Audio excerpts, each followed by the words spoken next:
You know that's not going to happen, right? Yeah. Hello, everybody. Welcome to this game. What we are doing, and it is inside of a cube, but some people aren't inside the cube that didn't go inside, but there's a whole continent in there that we like to call Out of the Cold. It's a D&D 5e campaign I'm playing with my friends. And these are my friends. Hello. Arden, I'm going to pass this over to you to give a recap for our bugbear friend Moraruk. Oh, okay. To let him know what Wagawan when he had to do a fast one. So basically, the if Rook was to try and retrace the party's steps and catch up with us, he would have found out that we went to have a little chat with Lady Sletney, who is currently having her entire home refurbished after a previous little dragon attack. And she's very up in the moving company. Yeah, very particular about how she likes things being hung and framed and placed. So we left her to her particulars, and we went and had a little chat with Jess and Jess's friends, and thought it would be a good idea to take 3 children into a cube with some demons in it, to I was making sure you wouldn't show redo the security of the cube, and it was actually really easy. Funny. From what it seems so far, Jess literally just was kind of like, we kind of bigged her up into this like demon thrashing little warrior, and Jess seems to have soaked up that knowledge, and just by their very presence has started to push back the fogs and the growths and the darkness within the study and the box itself.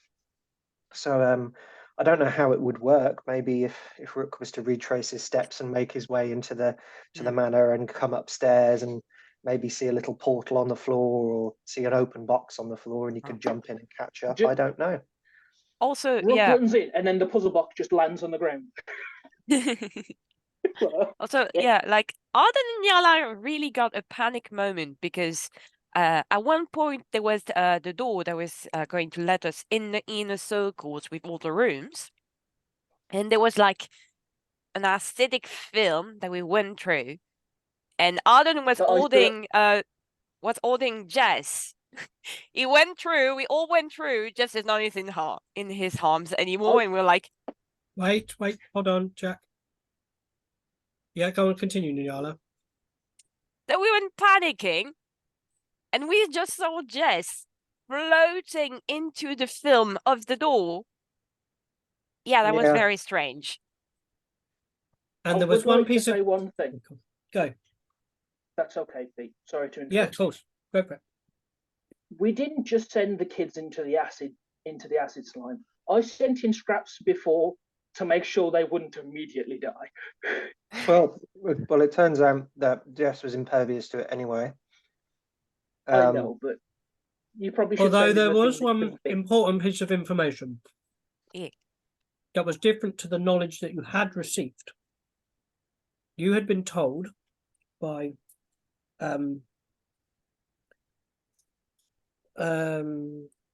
sorry, my brain is not quite in D&D mode. You had been told by Litiana that no harm was needed, no blood was needed for the process. However, when Jess was put inside this jelly-like film, it did take her blood. Yeah, it kind of pulled it through her skin, though. It was like osmosis, like it was like sweated out. It wasn't like she'd been stabbed or cut or anything. It kind of came through, like sweated out of her skin, which is a bit odd.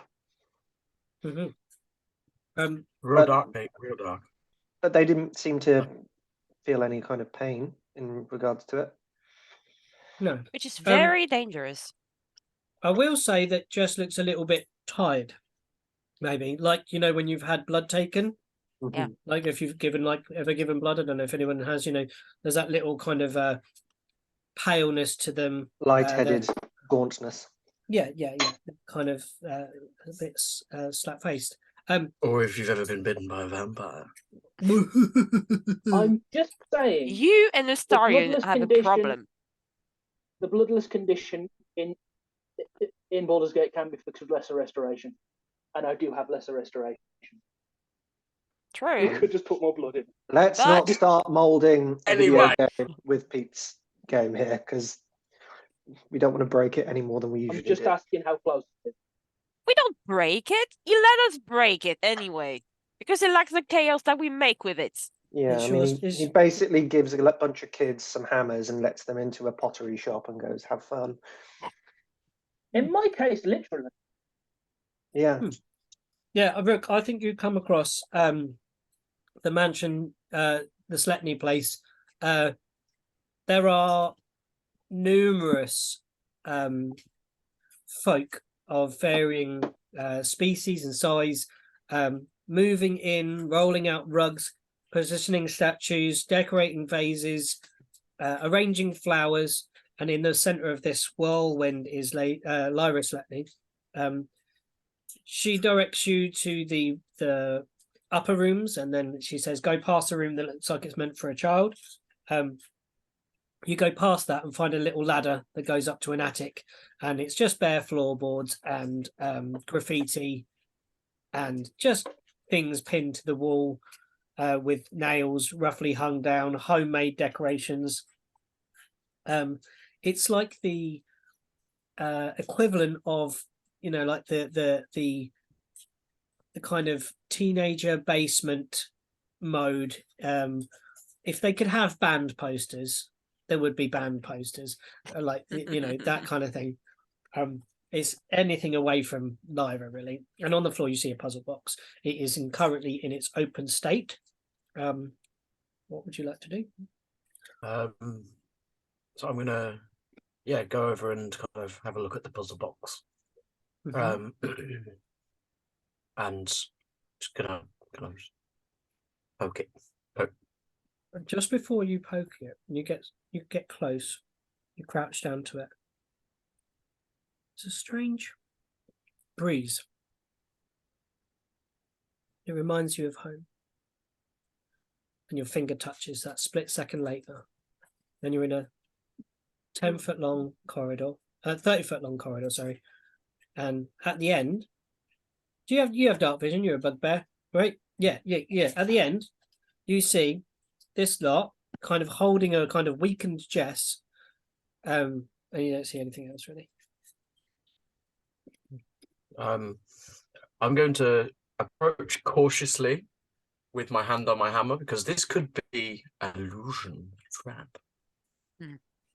Like, I can see my friends, but they could not be my friends. They could be an illusion. Last time, I'm gonna kind of. Sorry, last time you were here, you had like, you could feel like there was a gas all over your feet, like up to your knees, if you remember, like a smoke that was everywhere. That is gradually receding and going down. And you can see these kind of like bugs. You can start seeing these bugs and stuff that you were crushing last time underfoot. They are now like scurrying into the little holes in the walls, vanishing to whatever domain. You can start making out this rather beautiful mosaic tiles on the floor. Okay. Yeah, I'm gonna kind of take in the surroundings, kind of, this looks different. Why is this? What's interesting. This could be a trap. Said by the lady Slepney for everything that happened to her family. But he's going to venture forth regardless, quite kind of cautiously. Are you doing that stealthily? No, it's just kind of ready to kick some booty if needed. You folks would then, when he's about 15 to 10 feet away, you'd notice Maruk kind of creeping down the corridor towards you. Well, if this isn't Salesman of the Year, about time you Look. called up. Yeah. How did you catch up so fast? Do you mean it's been what, a few hours? Something like that. Moments for you. Oh, No, moments for them inside. oh, okay. Yeah, it's been like it's been years. I don't know where you went. I turned my back for a minute and you're all gone. No, it's been You're a few terrible hours. actor. That he is. But a great I'm singer. a beautiful singer. Yes, exactly. Thank you. You can see why some of them make the leap from performing on the. Anyway, where what? Don't think about it. Yes, there's. Yeah, what's happening? We thought we'd bring Jess to Fix the fix the box. place, and it seems to be working. Yeah. Oh, Good and job, they kiddo. brought friends, and they she points to the two of the kid dad on Jack's little construct. Yeah. Yeah, there's currently 2 children riding on the back of Scrap. All right. Hello. Why are there other children here? Well, He's gonna They wouldn't. friends. Jess wouldn't come without them, and we kind of need Jess. That's understandable. Well, Scrap So, keeping an eye on them, aren't you, Scrap? Where would you like to go? Which direction would you like to go?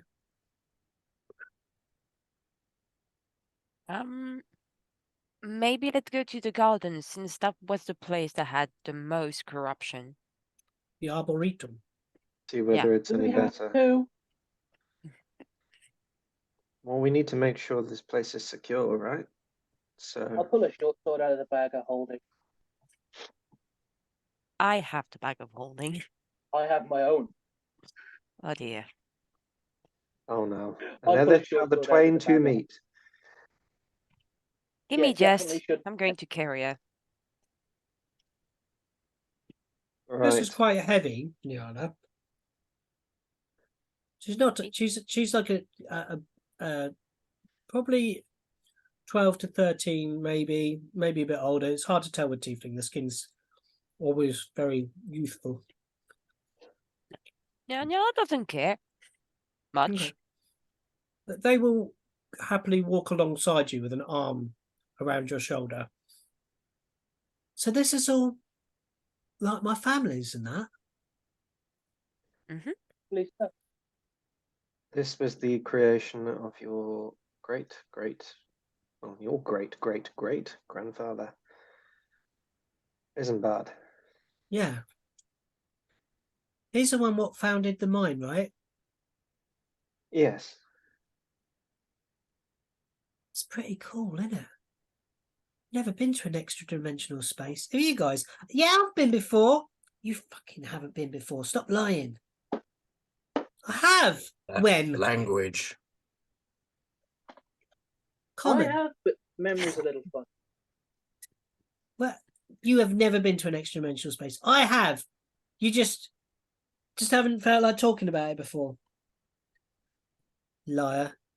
And they carry on round. Can I insight check the kid that says that he's been to an extra dimensional space You before, can. just to see whether it's a blatant lie or whether actually he has.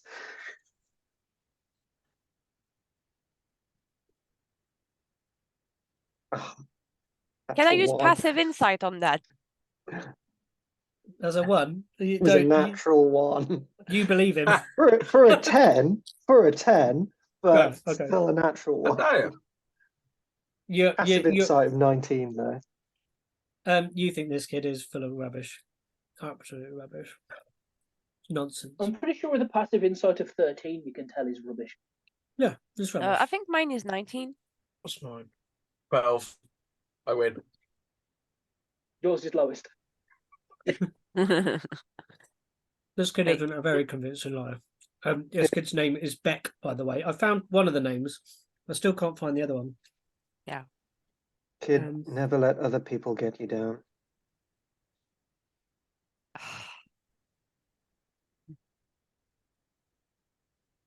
But still, we need to work on your languages. Words like that shouldn't be coming out of children's mouths. You are a We ain't fine one to kids. talk. I'm Yeah. not a child. Honestly, you should have seen Sometimes me you in my behave like one. teenage years. I Hot was kettle. swearing like a sailor. And that You comes were a from sailor. Exactly. If we become sailors, can we swear then? No. No. I've seen there's a sky ship in town. No. Yeah, that's my mom's. And no, you are not allowed. Come on. Let's have No. a go. Last Lit- time I swore, my mom gave me the whooping of the century. But can we get on? I couldn't sit on my own butt for a whole week. We probably take you on shouldn't the take sky you up ship, onto the but- sky ship. There's a couple of dragons up there that might want to eat you. I don't. That is a very good book. Oh, you guys are so cool. We know. Why? I would like to try and whisper something to Niala. Yes, make me a stealth check.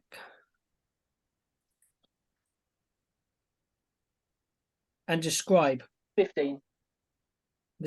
How you. I just want to whisper to Niala. I'm pretty sure we can say what we want, and I don't think they're going to believe him.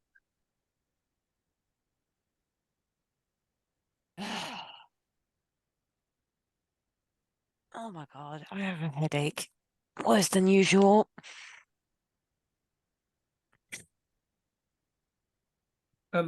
Where'd you go? You head to the Arboretum, yes? Yeah. Cool. Let's go. We arrive at the door. And there is the panel. Does it look like it's seeping with mist and vines and looking all creepy and whatnot? Everything is receding. So the vines that had Ray inside were actually on the second ring in. But you can't see any evidence of that. And you also notice that there is no smell. If you remember, there was two very distinct smells. Yeah. Rotting vegetation. Yeah, rotting. Yeah. And rotting meat. None of that. It certainly smells a lot better. Yeah, you tell that to my nose. It's still too strong for it. He's gonna Right, kind kid, of you are go up. right up to Niala's nose and be like, it smells a lot better. Ah, no. God. Sorry, it's just my nose is just completely. Oh, I really hate strong smells. When it's not herbs or anything, it's just awful. Go away, dog. So what's Yes. this then? An arboretum? Yeah. What's one of them? Plant house. A house for plants? Yes. Yeah. Like a big glass dome full of, like an indoor Plants. jungle. Oh, what? Plant house. Oh, what? How many plants are we talking? Could be hundreds, could be thousands. Don't Could know, we even haven't be been in there yet. millions. I hold my hand up and go, lots. The most trees I've ever seen is when I went to Modern Sale. We went through the iron route. I thought that was cool. They're all just pine trees mainly there. A few low shrubs. Is anyone else Kid, hot? You're Oh, about to have your mind blown with the amount of plants in here. Possibly. Are you hot? What is this temperature thing? It's like, I don't know, it's weird. It's like being at the bathhouse. Well, arboretums do tend to be quite humid, hence the glass. All right, how And do we get also in then? You live in the snow. It's going to be cold there. You've got you put your hand on that, and hopefully it lets us in. Me? You are the Yes. Hey. You're in charge, Jess. This is your domain now. She looks at her two mates and holds her hand up like.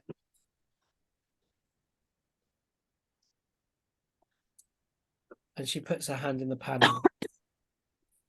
And it's different from when you guys touched it. A green glow traces round her fingers, mapping out each one. And there's a kind of chime sound. And she says, I can see 4 things, 4 rooms.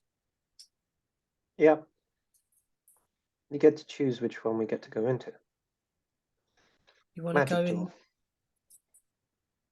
I can switch. Yep. Mm-hmm. She kind of cocks her head and she's kind of, it's like a nice room with a window. Oh, this is the plant room. There are loads of plants. Yes, let's go to the loads of plants place. I've not yet. Let's go. Plants place? Plants place. Okay. And she just kind of wheels it and the door. And you see a pathway that leads in through a great glass dome. And you can see an overcast day through the dome. Not raining yet, but you can feel the air pressure change as you step over the threshold. You can feel that it's threatening to rain, you know, where the pressure is high, there's high moisture in the air, and that kind of almost like your eyes feel heavy lidded as you walk into that space. Immediately, yeah, and the humidity in the place is extremely high compared to the corridor beyond. You see that the pathway leads through, and it is divided from great beds of rich, thick soil topped with bark and chippings. You can smell that smell of dark peat and earth and composting things. And you can see that there are broken parts of barrier, and you can see that there are broken parts of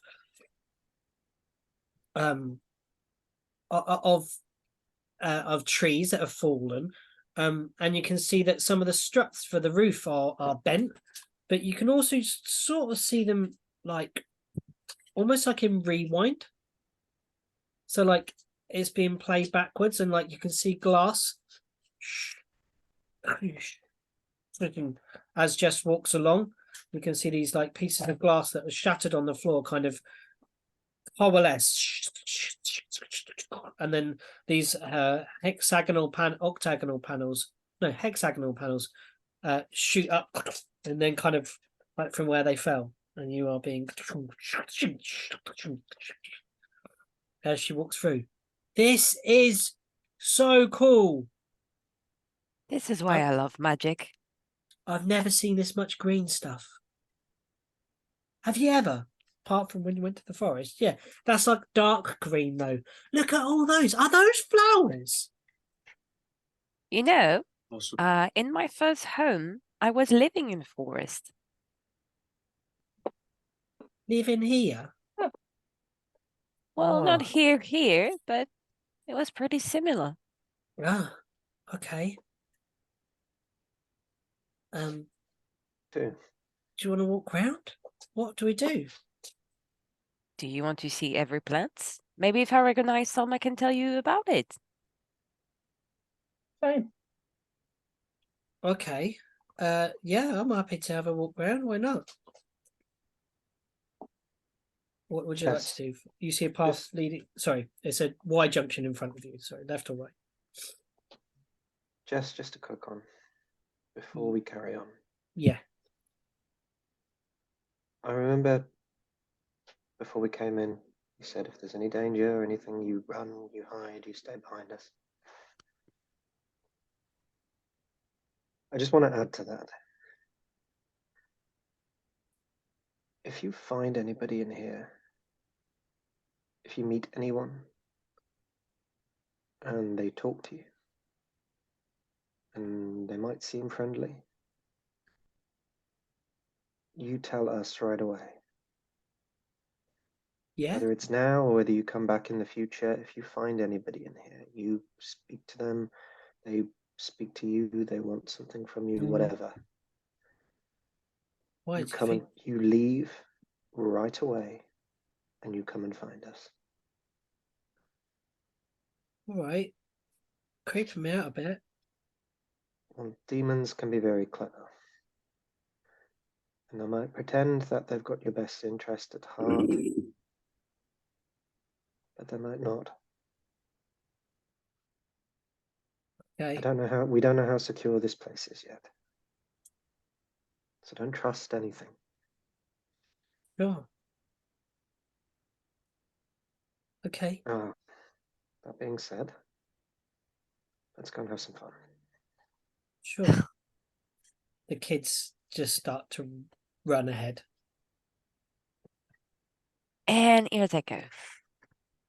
They take the left-hand junction. I said that once, and I'll say it again. I think one day you will make a great dad. Anyone going to go after those kids? Yep, we're going. Yep, Let's I got go. it. There's already somebody with the kids. Yeah, Okay. they're on scraps, weren't they? Rook's going to Yeah. like sprint full force and just catch up with them. Like, They're just running along. They are having a whale of a time. They've got their arms out. They're like running with their arms in the bushes. Rook, if you're, can we have an initiative roll to see who's up with the kids closest? Oh no, I think it's probably going to be Arden because he can move the fastest. What's your base speed, everybody? Pardon me. 30, but I can double speed that. I think Arden wins out. 40. 55. Just Damn! ridiculous, absolutely ridiculous. That's If my he base dashes speed. a That's my 100 base speed. 110 feet at a dash. Yep. and then all your God, key no. stuff as well. And then I can bonus dash as well. Yeah, didn't you like work? Did we get like to 108, 160 feet or something? So at the moment, at my current level, so when I get all my bonuses, I'll have a base speed of 70 feet. Currently, my base speed is 55 feet. So if I dash, that's 110 feet. If I bonus action dash, that's 165 feet. Jeez. So yeah. Yeah, you're up with the kids pretty first. Can fast. I have a nature check, please? From okay. everyone? Or just Arden, because he was there first. So the kids running with their arms behind That's through the plot. That is an 8. One of the kids falls to the ground. They tumble over. Ow! Like scratching their arm crazily. Steady on, steady on. I rush over to them to try and help them up. They get they're rocking on their arm, and you see that there are great big purple blisters coming up on their arm with yellow spots on the top. Shit. More bloody mushrooms. Pull them away from whatever the big whatever plant they fell into. Yeah, they just had their hands in the bushes. They were running like this, like with their arms through. Yep, pull them. Yep. Okay, so some things might not be exactly friendly. Bear with me. 1 second. Don't do anything. Rifle through my bag. I get a antitoxin out. Just here we go. Like a little bit on a damp cloth and rub it up and down the skin, and then I swallow this. What does that taste like? What is it made of? Just it tastes of strawberries. Come on, drink it. That's not strawberries. What I've had. Well, I wasn't going to tell you what it tasted like. So exotic strawberries. As you wipe their arm down, like the pimples after a little rub, they pop and they start. This kind of purple goo like slides off their arm. Am I gonna die? Am I gonna die? No, you're not gonna die. You've just got a rash. Yes, it's a pretty nasty one from a probably pretty nasty plant, but maybe avoid sticking your hands into bushes that you don't know what's in them. You're definitely gonna die. Look, you're not gonna die. We just might have to cut it off. both of you! It should just slap the back of the head both. Like, Why would you say that to a kid? I swear. I take back what I say. You would be a horrible father. Well, he's certainly not going to put his arm back in a bush now, is he?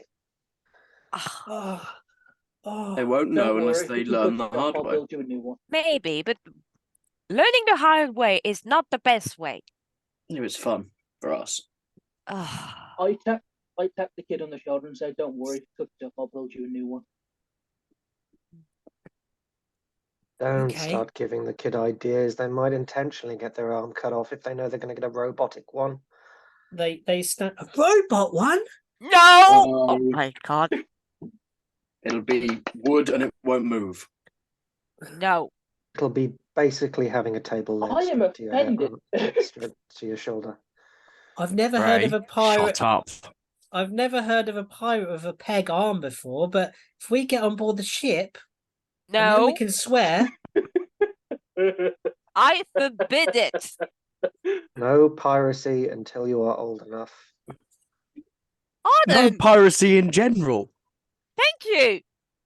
Tell that to Nyala. She spent most of her Exactly. young adult life traveling around as a pirate. Exactly. I- Look how Nyala we turned out. are We don't want not- any more of Nyala. Fuck you. Agreed there. We are not pirates. Language. We are merchants. Ha! She gonna swear. Also, You they're honestly merchants who believe occasionally that? stab and or steal people. We add a very large variety of goods. Plundered loot. Goods. We Plundered do loot. not Some of it go used to be on somebody other else's. ships and just aboard them like fucking maniacs. No. Language. Sorry. She They're gonna kids swear. around. Yes, I know. Bear with me one moment. I'm going to start rifling through my bag and pull out a glass jar. What's that? Right on the side of it. Swear jar. Right. This is like when you came and saw me. That's a gold piece. That counts. Every single That time. counts. A gold piece No. in the jar. For every word and gesture. Nyala, that is I- 5 gold right to start. I am not putting any I kind of put gold 10 in gold in the here. jar. I am broke. Then don't I swear. put 10 gold in the jar. You can't do down payments. That's not how it works. Can't purchase swear words. That's not the point. Just to be I've clear, got this Arden, button. No. It's to mainly be I for clear, would the like to adults. do but something. Ah. I would like to do a backwards pickpocket. you want to put something in someone's pocket. he wants to put money in the jar. No, I would like to palm the kid. I would like to palm the kid a gold piece. Oh God, Yeah. this is a bad idea. They check their pocket. And they just like a little face like Shayla. Specifically the one that never tells the truth. Yeah. I think it's I called think- Beck. He's named Beck. I think his name's Beck. Beck. Yeah, Beck. Yeah. He's Beck and he's a goblin, I think. I'm trying to find the names. Oh Um, no.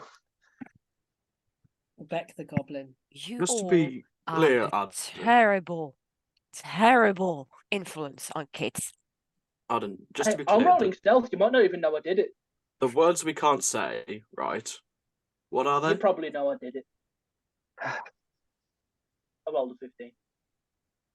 I'm sure you can use your imagination, Rook. No. We need like solid guidelines so that the children don't say them. Yeah. Go I'll on, write Arden. them down for you. No. You No, need to no, say no. them. Anyway, No. continuing no. on. Go on. I am not falling for that. Well, this is Really? No, not at all. Okay, how's about Coward. are the words I will fuck, not be shit, piss, manipulated. twat, wanker, dick, Ching ching ching ching ching. 6 gold Okay. pieces, yeah, fine. Oh, Pete. Yes, while this is going on. Well, I'll shake This is the going on. jar. I cast alarm on the path behind us. On the path. Yeah, cool. A little thing. So if comes up. anyone goes past it, Yeah. triggers. So when you came in, the path split into a Y junction. They took the left one and started running round. You can see the plant that seems to have caused this rash is just an innocuous. It looks kind of like a palm, but it's very low to the ground. and doesn't grow as tall. It's got these kind of thick, waxy leaves on it. Can I roll nature? You what to identify it? Yeah. Yeah, go for it.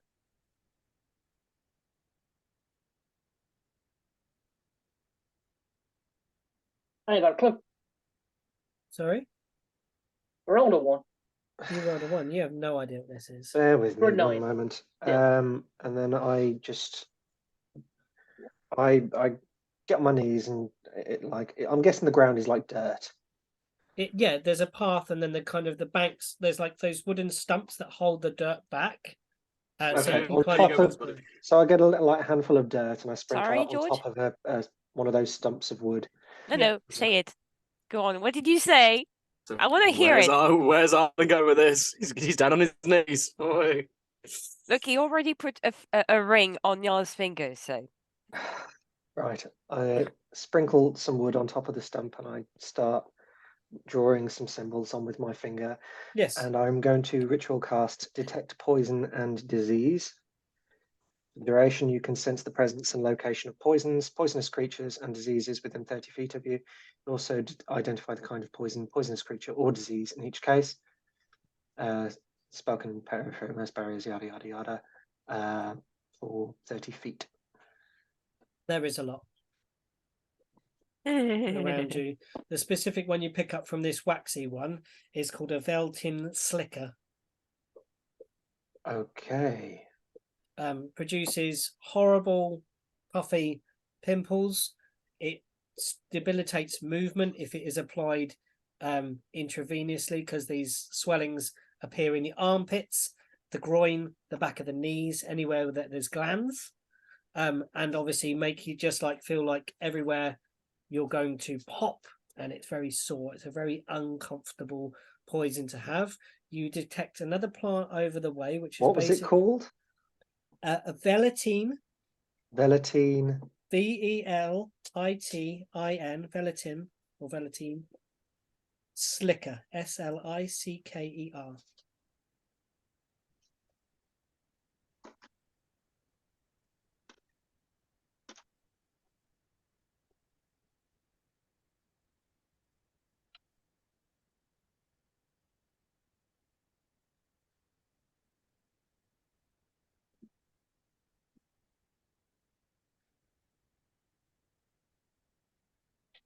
Okay, good to know.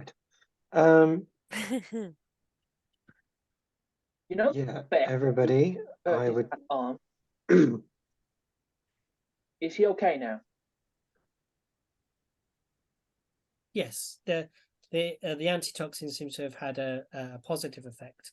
The swelling's gone down. There are still some little bit of weeping on the arm where the things came up, but it is a very fast action thing. The other one you detect is a thing called Kratin's Trap. A plant called a Kratin's Trap.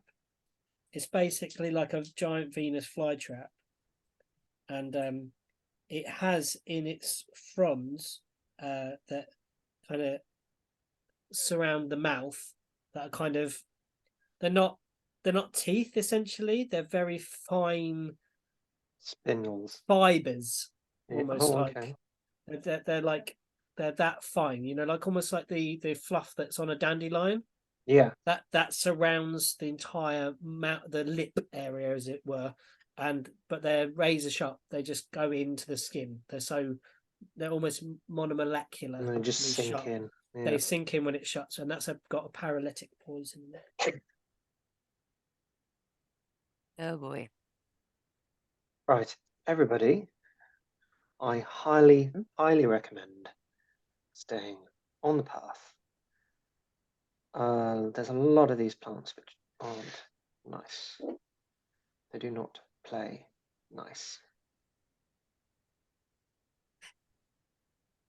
Do you continue on the path that you went on, or I am going to attempt to extract some of these poisons, though, if I can.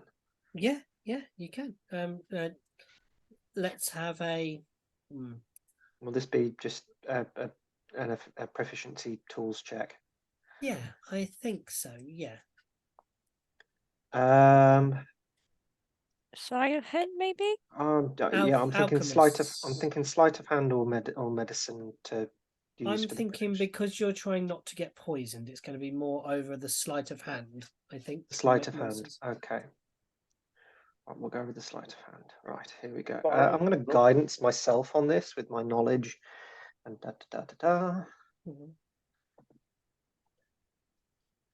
Natural 20. Oh! Oh, Boom, boom, boom, boom. And then I might as well roll the d4 just to see if we break 30. No, 29 in total. Oh, come on. Ah, That's come so on. great. Okay, so instead of rolling a d4 for each plant, can you roll me a d6 for each plant? Ooh. And that's 2 plants, 2d6, yeah? Yeah, so but do them individually. Yep. 3 and a 5. So you're able to get 3 doses of the Veltin Slicker blister poison, and you're able to get the other 5. Was it, sorry? 5 doses, yeah. Yeah, 5 doses of this paralytic poison. You believe it will, if applied to an arrow or a dagger or something that pierces the skin, paralyze someone for up to 2 turns, like a minute. No, a minute. I'm going to say a minute. I think a minute. Yeah. Yeah, a minute. I think a minute's fair. It's a round of combat. Well, yeah. A full minute. That's 10 rounds of combat, isn't You it? are Or- not 10 rounds of throwing combat, yeah. any dagger whatsoever. Cross, but- That's very useful to have. Yeah. Right, okay. Sorry, gang. Yeah, stick on the path. Really, really not safe out there. Can I have Might perception? not kill you, but it certainly won't be fun. Can I have a group perception check, please? Next. Sure. As you continue on the path, the condensation starts to drip from the sky, and the kids are like 21. holding their hands up, 23. and they're like, 19. "This is like snow, but once it's melted, right? But it's coming from the sky now. Rain. That's right. It's really wet, isn't it?" Yeah, it's been a Don't while. forget. You start hearing a low hum. What 10, was so your I don't hear perception? shit. 10. Okay. Those who were on a 15 or higher. Which is everybody else then, other than Rook. Sorry, Rook. What about Oh, Ojara? We haven't I'm seen. just What having is a Ojara? little note. She has no idea. She's just Rook and her are chatting like, no. The best way to chug a beer is to take a deep breath first, and then. No, you just open your gullet and just sink it. No, you must do the breathing first. Then holds it down. You hold the breath, and yeah, this is what's distracting them as they walk along. I'm not surprised. Yeah, you hear this kind of.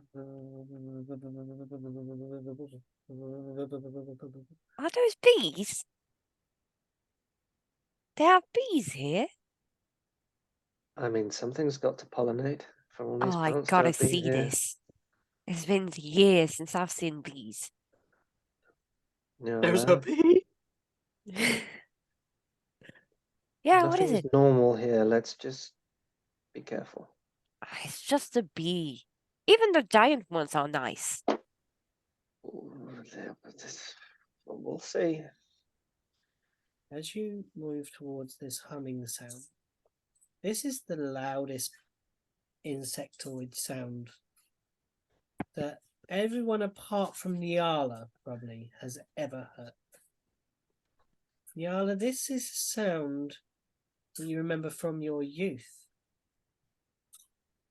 And as you round a bend, you see a hive, a beehive.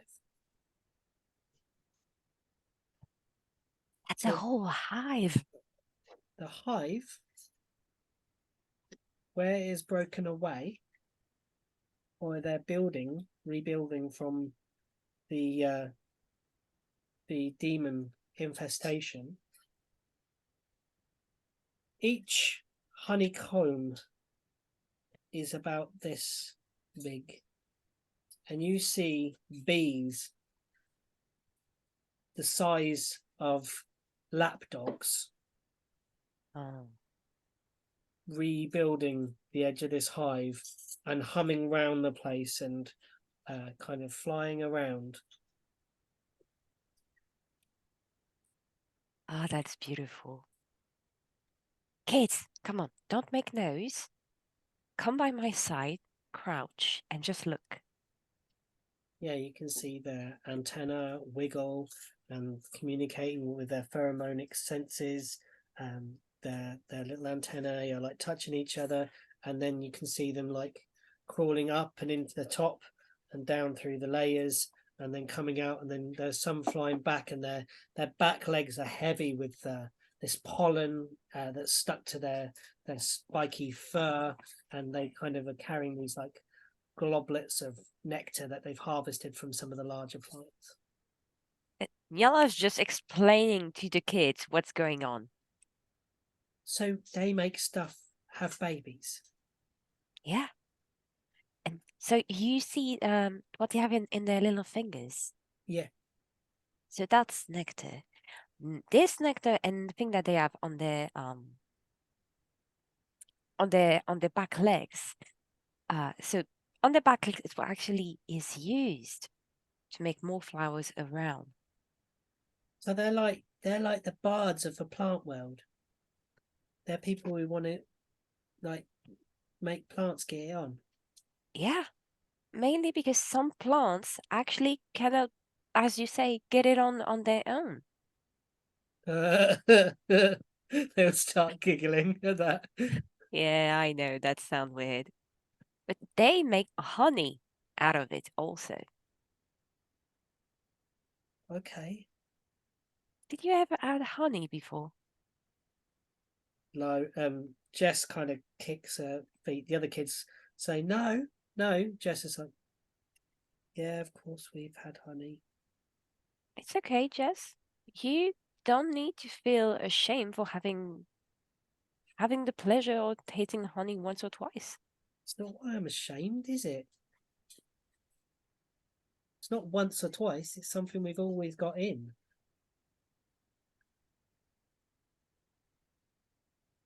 Hey, Then, look, it's okay. You can't help who you are. Trying to help who I am. Why?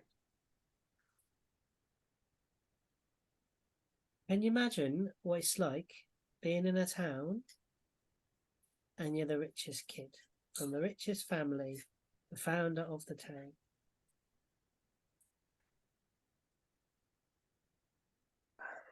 Everybody either hates you or they want something from you all of the time. I just want to be normal.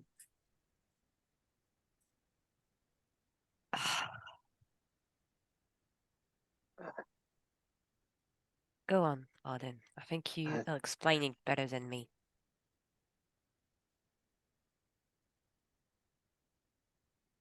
I know exactly how you feel. You're old though. Yeah, but I never used to be. When I was probably only a year older than you, Huh? I ran away from home. See, I talked about it. He's all right. Where is he? Look at him. Because my family were the richest family in town. Really? Yeah. And it's hard. Because everybody treats you differently. And everyone either wants something from you or is afraid of you. And no one ever really treats you for you. I get that. And I think the benefit that you have that I didn't, is that you need to remember not to run away from that. You can run away from places, you can run away from people, but you can't run away from yourself. Because if anybody knows who you are, it's you. And if you're lucky enough to find people like your friends here that know you for you, then it doesn't matter about all of that stuff. Yeah, we don't care if you've had honey, Jess. It's fine. Yeah, but These guys don't care where I'm from. Don't give a shit. Language. Ah! 7 I don't- gold. I don't don't even have know. gold. Yes, you do. No, I don't. I I've don't only even literally know. put 10 in the jar. I put a down payment for Nyala. Right then, 17 gold. I don't even know where these guys are from. They just found me in like a little place, and I don't even know I had a demon bug in my mouth. And these guys helped me out. They didn't judge me for it. I was Good. vomited up a black maggot. Ah! You Disgusting. you what? when you purged them of the Oh yes, sorry. I thought that was Jess saying Rayla that. got one as well, No, didn't he? it was Zajara saying it. no, it was Yeah. Ishara, sorry. No, it's all right. Yeah. And So yeah, I suppose I I, have got good friends. I turned towards Jess, and one of my little spiders, one of the mechanical spiders, crawls up onto my shoulder, and I go, "We're all a little weird." Yeah. I'm just sure gotta your embrace friends like you for who you are and not because you live in a big house. And if that's the case, then you need to find better friends. So yeah, sorry, Beck is a halfling. Sorry, Beck is a halfling. Just for your reference. I knew it was a small race. Right, kids? Aye, aye, Captain. Oh, wait, no, sorry. How big is it? I can't hear you. Has everybody seen the bit where Corey Taylor sings that Yeah. to the audience when he's playing in Stone Sour? Have you seen the video of the reason why he does it? Because he says something at the beginning and then no. No, so when his kid was like 11, it was the only thing that he would watch. So he learnt it for his kid, and then every time he's on stage, he does it because the first time he did it on stage, his kid was there, and as soon as he started being like, "Are you ready, kids?" His kid was like, So now he has to play it because everyone knows he can play it. Yeah. Okay. Yeah. Oh, that's cute.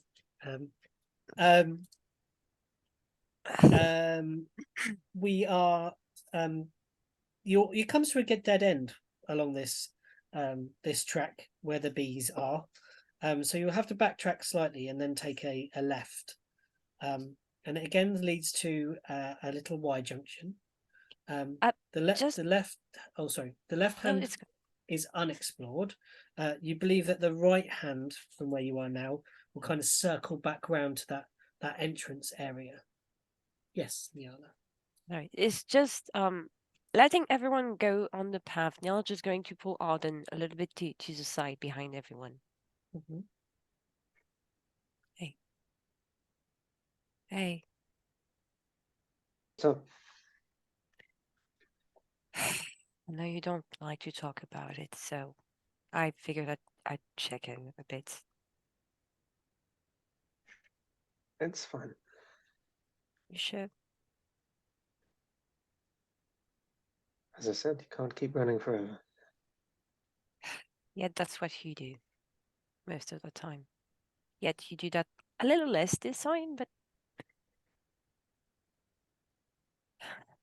since Lytiana, that you've seen me doing the thing with Lytiana, you are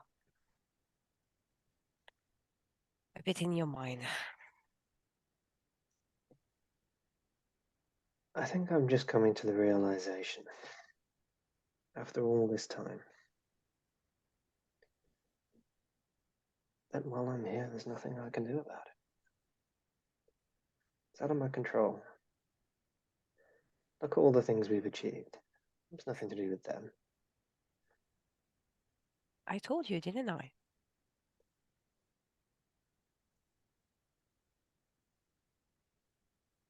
You ate just when I'm feel right. it's not about right or wrong. Here I can do nothing about them. They can do nothing about me. But at some point, I feel going home was inevitable. But I'll cross that bridge when I get to it. Quite But I'm literally, no longer, even. well, yeah, yeah. But I'm no longer running from it anymore. Okay.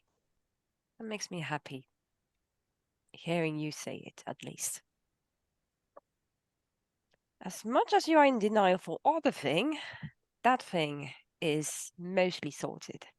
Wow, let's not run before we can walk. Yeah. And she's just going to like go on the tippy toes and just giving a peck on the cheek and run to go back to the others. As this, you kind of drop back from the rest of the group. It's Rook and Ray up with the kids, kind of looking after them, and Ijara kind of just in between. So you guys are kind of leading the pack apart from the kids that are in front. But all of a sudden, the kids stop in their tracks, and you kind of nearly walk into them and into Scraps as they kind of rein in Scraps, Ray and Rook, and they go, "Oh, look, Rook, Ray!" Sorry, forgot. And they Is it? point, and you can just about make out what looks like an old man in like slippers and the pair of like misshapen baggy dungarees and like a checkered shirt and it has like a gut that hangs over the top of the dungarees. The dungarees are like a brownish color that go up, and the shirt is you think it was supposed to be white, but it's now definitely a creamy brown kind of color. And it's got patches on the elbows and on the cuffs. In fact, one of the cuffs is missing on one arm and it's rolled up. They've got a handkerchief in the pocket and they keep picking it up and like mopping their head. And they are apparently digging in the soil somewhere about 30 feet away from you.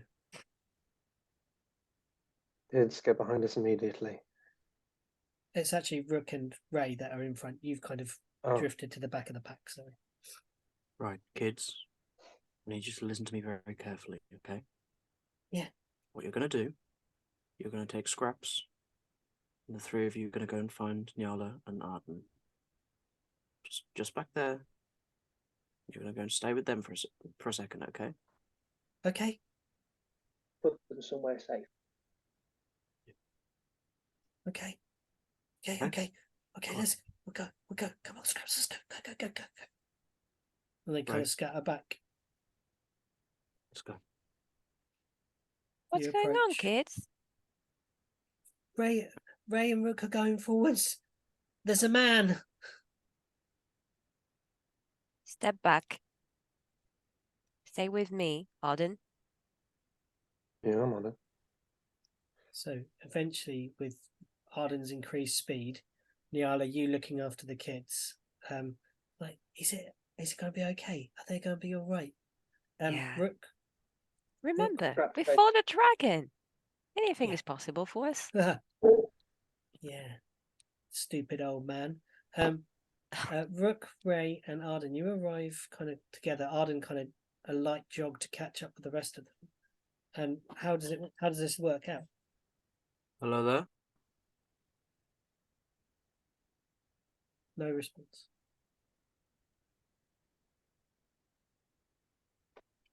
Just gonna kind of put his hand on the axe not smashy this time, just the axe that's kind of attached to his back.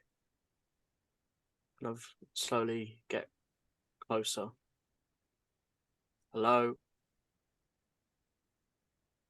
They're digging in the soil, and they're like moving little seedlings into these little holes, and then gently with these big hands that are gnarled and muscled, and fingernails are black with dirt, and they're packing around this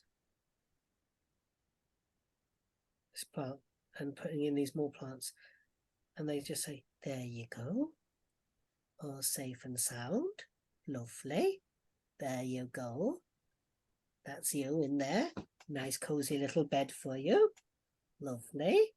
There you go." I pick up a little pebble from the ground and I just throw it at the back or off the back of their head or something. Oh, just lightly, just to try and get their attention. Who's up? Who's that? Oh, hello.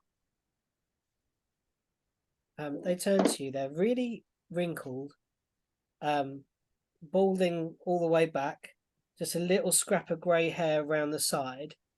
Their nose is quite bulbous. They have a tiny patch of greenish, like a soul patch, if you know what I mean, like a little beard just here that doesn't reach the chin. And the grey hair goes to like a green sideburn. And you can see that they have bright red eyes. Oh, visitors. Nice. I'm sorry about the place. It's in a bit of a state.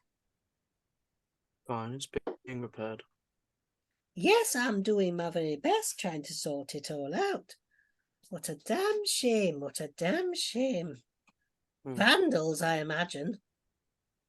Something like that. Who are you? Oh, I'm Keith. But everybody calls me Al. Okay. Al? That's it. Rook's just gonna kind of look to Arden and Ray, be like, and because he kind of mutters it under his breath, just puts a gold in the. Hi, Hallie. Good. Bye. Does the name Keith or Al jog anything in my memory from anything that was written in Isambard's journals? Were the names of any of the other staff mentioned at any point?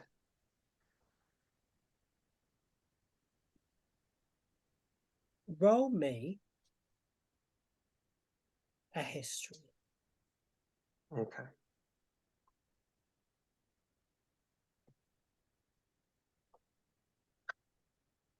Another natural one.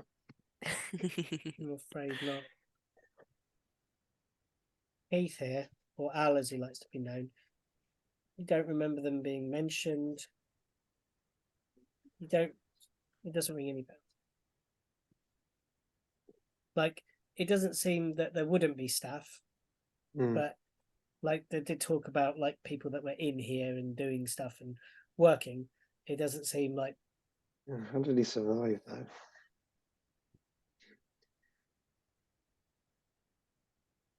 Oh. Yeah. Who do you work for? Well, it's not really work. It's more like a passion of mine.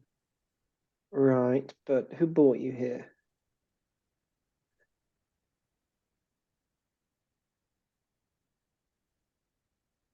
I think I was brought here as a prisoner.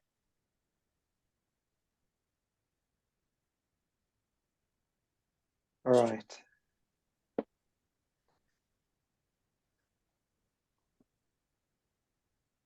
How long ago? I couldn't tell you. What year were you brought here? I'm not very good with dates and times. I think the old noggin's going. I'm very good with plants, though. Then let's think about recent memory then. Okay. This place has only just been partially restored. Oh, yes. What were you doing before then? I was hungry. And no, you're not? No. It's kind of like a background bellyache, but I feel like this is where I should be, and I feel quite happy amongst the plants. There's plenty to eat in here. Oh, okay. But when it was dilapidated and Yes. toxic, Yeah. was it just you? I was not in this room then. I'd gone out. Where to?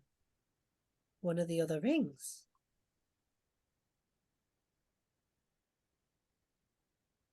You were a prisoner.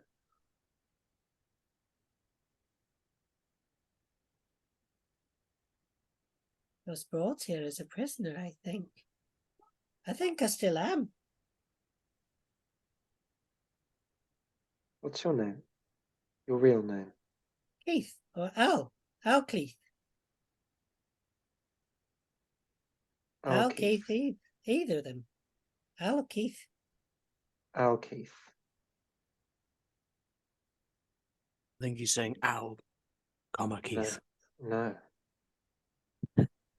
Don't you realise? No. What?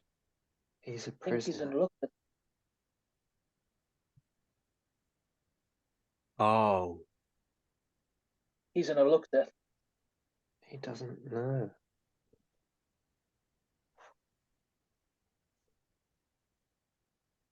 I just do the gardens. I've always had a way with plants.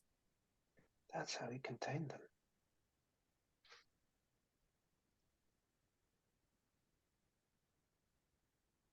Oh, and you can't remember a time before this? Before being here and tending the gardens? I have a vague, weird dream of like a sea. But the sea was made of the insides of bodies. A miasma, swirling unness. Places were sung into being, quashed with a thought. Dreams are funny, aren't they? Yeah, they Yeah. are. Mm-hmm.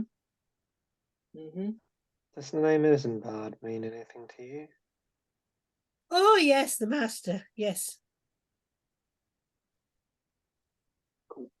Haven't seen him in a long time, have you? I don't know. He's Can't not remember good the with last time he visited. Although this one. Oh, no, he hasn't seen Jess. Jess isn't there, is she? No. No. No, I've not seen them in a while. Well, I think he's I have to inform you, you have a new mistress now. Master.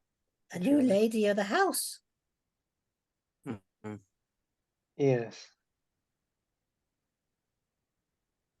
Isambard won't be visiting anymore. Oh, no. And I didn't even go to the funeral. Rook's gonna kind of walk back towards Nyala. Mm-hmm. Well, we'll leave you to your gardening. You've done a wonderful job with the place. Can you make me an intelligence check? Arden. Yeah, anything in particular or just straight intelligence? It's to do with what you read in the journal. A bit more history than anything, wouldn't it? Yeah, it's kind of weird though, because it's like so recent sometimes. Yeah. Let's call it History with advantage? History with advantage, let's call it that, yeah. Rook's gonna get back to Nyala, kind of pick up Jess. Hey, where are you going? It's fine. I Mm, just rolled another one. And a dirty 20. What is with my rolling tonight? It's I don't ones or know. 20s. What's going on? So that's a dirty 20. Yeah, Rook, you are able to guide Jess towards this place. It's at that moment that Arden, you remember what you read about the demons that were trapped within the cube. The name of one of them, the genus, Alkalith. Alkalith.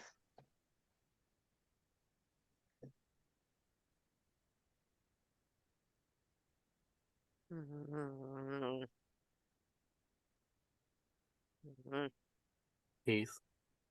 I don't know what to do.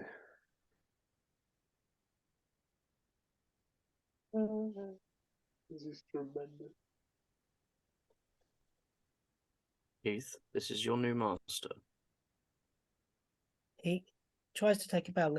Oh, sorry, I've been down in the plant beds. Pleasure to meet you. Hi. Yes, this is Keith. Or Al. Don't ask, I don't know. Nice to meet you, Al. What are you doing? He tends the gardens here. He looks after the plants. One of the plants got something on my friend. Can you help them? Jess? Yeah? This is one of the people I was telling you about earlier. Oh, okay. They look confused for a minute. Then look at your eyes and realise what you're hinting.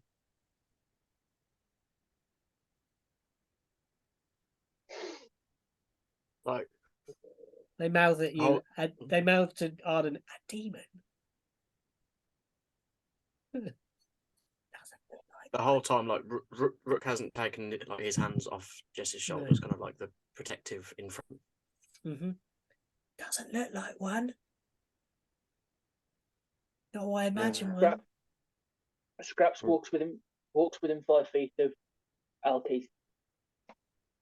Yeah.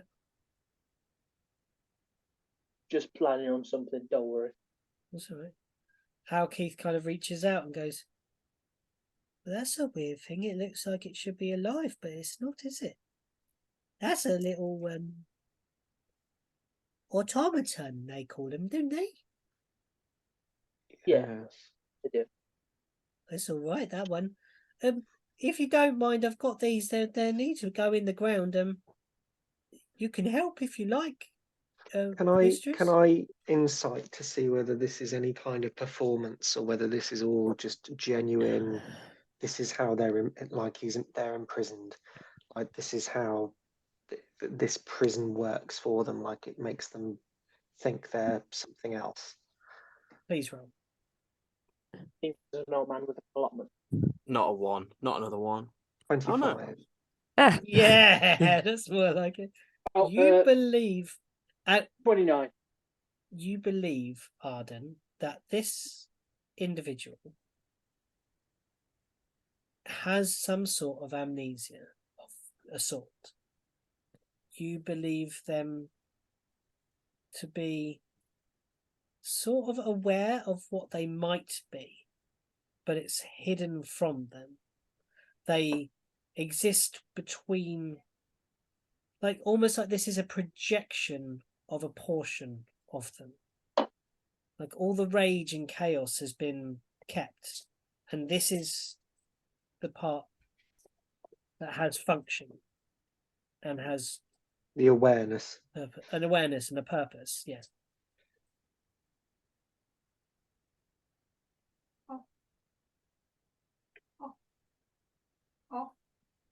If you don't need me, I'll be about my business. Yes, we'll leave you to it. You continue to do a fine job with this lovely arboretum. We're going to check on some of the other spaces now, just make sure everybody's happy and carrying on. Yes. Well, most of the glass seems to be fixing itself, which is very good. Yes. Oh. Are you happy?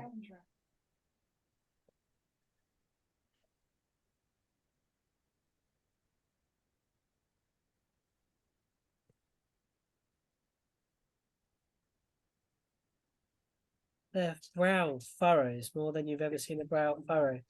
And You seem to enjoy what you do.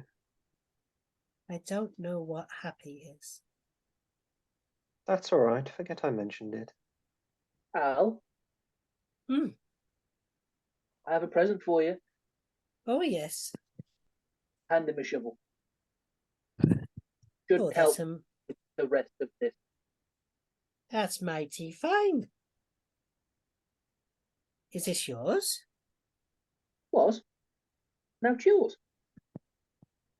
It's mighty lovely. Great balance on that one. Look at that. Puts it on a finger. Look at that. Spins it inhumanly quick round the finger. Yeah. Great. Not for these wee ones, though, just my little trowel. And he pulls out a trowel and starts. Al? Yeah. Where might we find others like you? Which room? Where's the rest of that? Oh. I think there's one in the kitchen. Oh no. Oh, yes. No. Yes. We already took one out. They were in the parlour. Oh, good. Oh God, yeah. Now I'm terrified about the maid. Yeah, no. Not the maid. Not the But maid. that was a thought that actually came running in my head. Like, you had Yeah, more oh no, foul what a, yeah. scent. Did you Have we, did we volunteer- unleash a demon onto the world by accident? Oh no. No. Oh, thank God, no. That Finally, I one found a seemed, use for but that shovel. person seemed to have a bit more memory about them when we restored them compared to this individual. So, but I was worried for a moment that we'd just taken a demon out. I finally found a use for the shovel. Yeah. Let's go, I say. Yeah, we're gonna go and visit the kitchen and just make sure everything's shipshape in there. Do you want us to bring you back a sandwich? No, I've got all I need here. Righto. Oh no. What? What?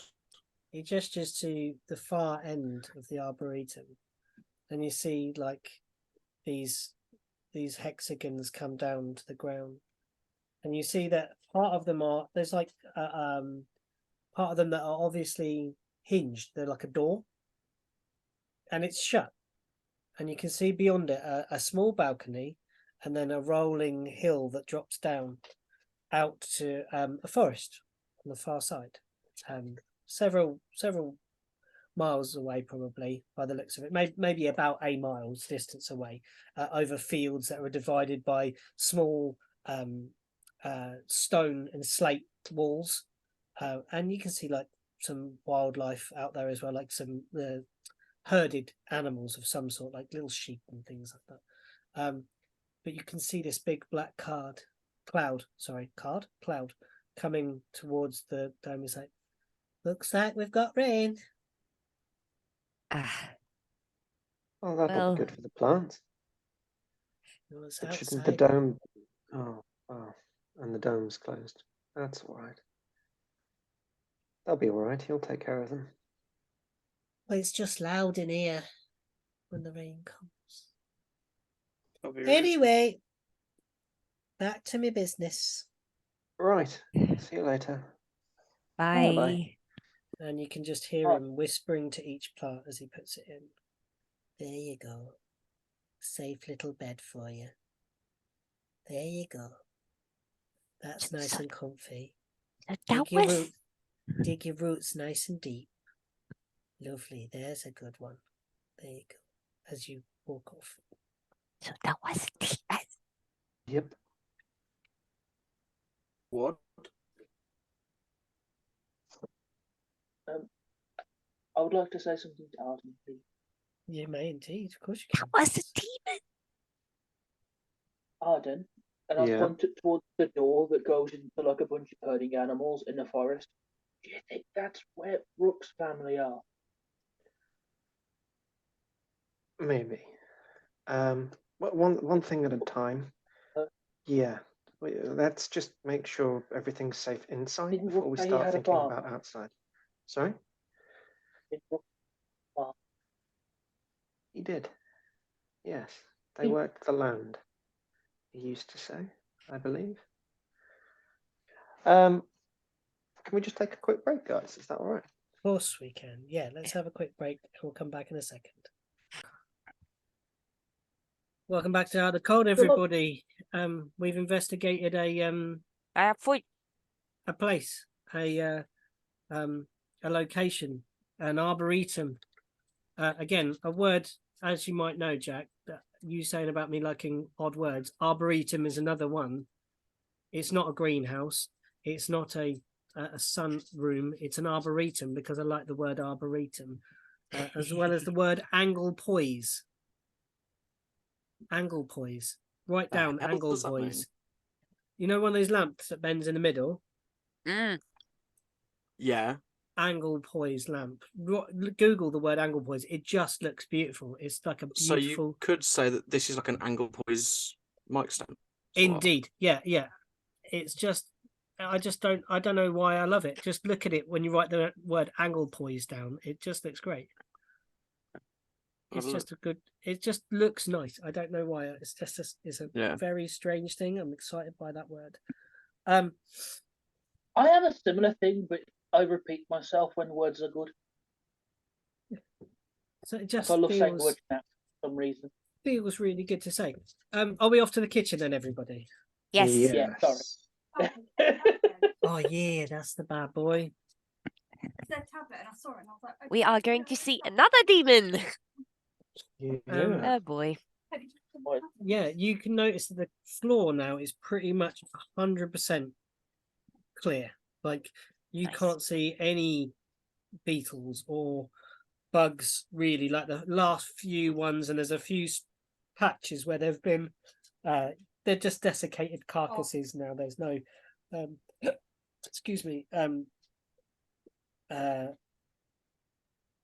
no living ones. They seem to have kind of blended into the walls. Who's got the highest religion, or who's got proficiency with religion? I have a +5, but not proficient in. 9. Sorry, Jack, go again. It broke up a bit there. I was just laughing because I just went, oh, she's cleverer than I am because I have a +4. I have a 20 in intelligence, so yeah. I have an 18. Who's got the highest then? So 5 on Next Nyala. ability score. It'll be Nyala. Apart from Unless It will be Zara's Nyala. got higher girl Ajara. This proficiency. is what I think she is proficient, and she has probably got higher. It might be, yeah. For some reason, have neglected to open her sheet up just yet. I have now a tablet. Well, her proficiency bonus is +4, so her intelligence, I can't remember, very is low. is Minus very low. 1. So actually, her proficiency in religion would be then a 3.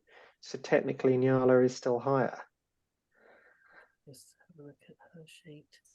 I don't promise you to make a good roll though with it.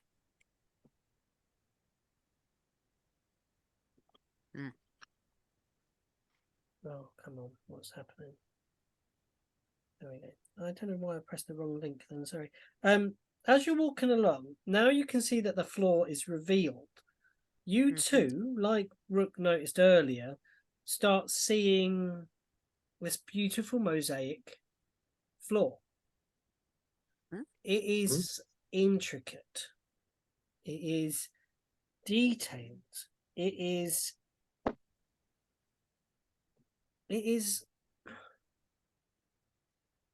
spellbinding as you look at it. Oh. Okay. Is there like inscriptions? How is it spellbinding? Make me an arcana. Okay. P. Yes. Detect magic. Oh, What? Uh, Turn 28. it.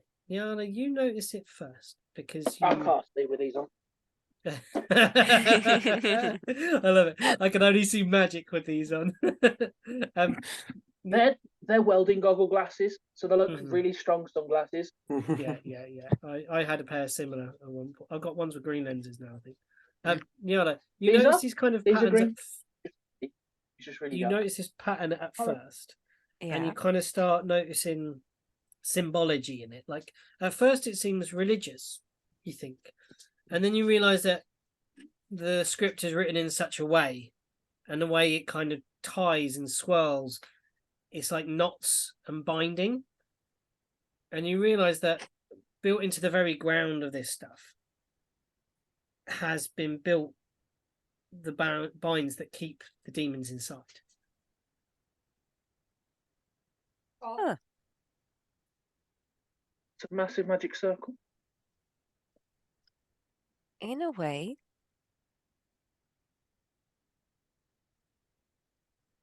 Well, that's just beautiful.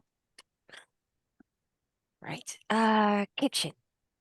But Let's with get I will say one thing: with your intelligence check, you also and your previous information, you can see that this is an appended add-on.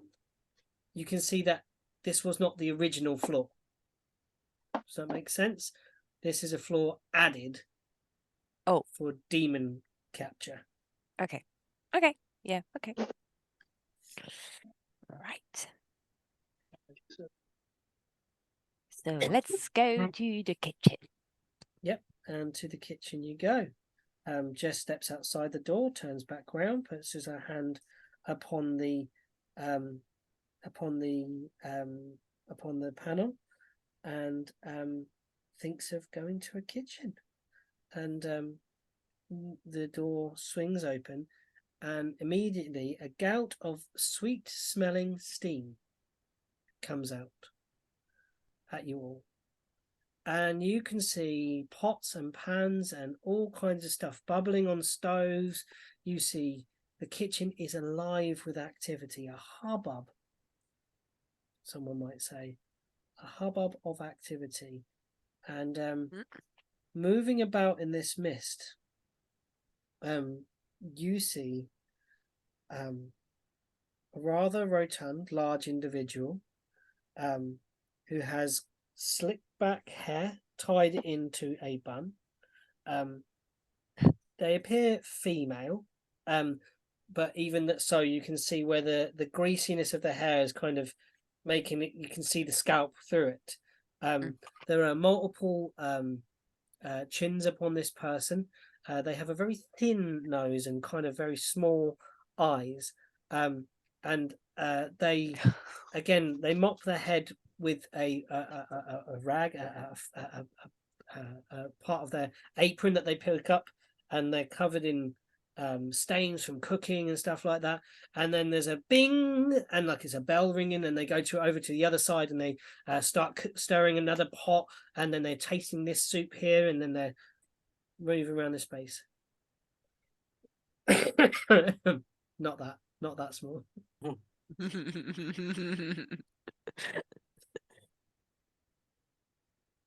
Okay. Is there meat? Meat. Oh yeah. You can smell all kinds of good smells. This does not smell like spoiling meat. So before we meet them, would I know their name? You know the name of the other demon from his notes. Would the name of the other one be in the? Oh, in the notes, yeah. No, you would have. It was a Jubilex. Jubilex. Alakith, and Alex. Jubilex. Do you know what a Jubilex is in D&D? Nope. No. Oh no, not Jubilex. No, sorry, it's not Jubilex. It's Cibriex. Sorry.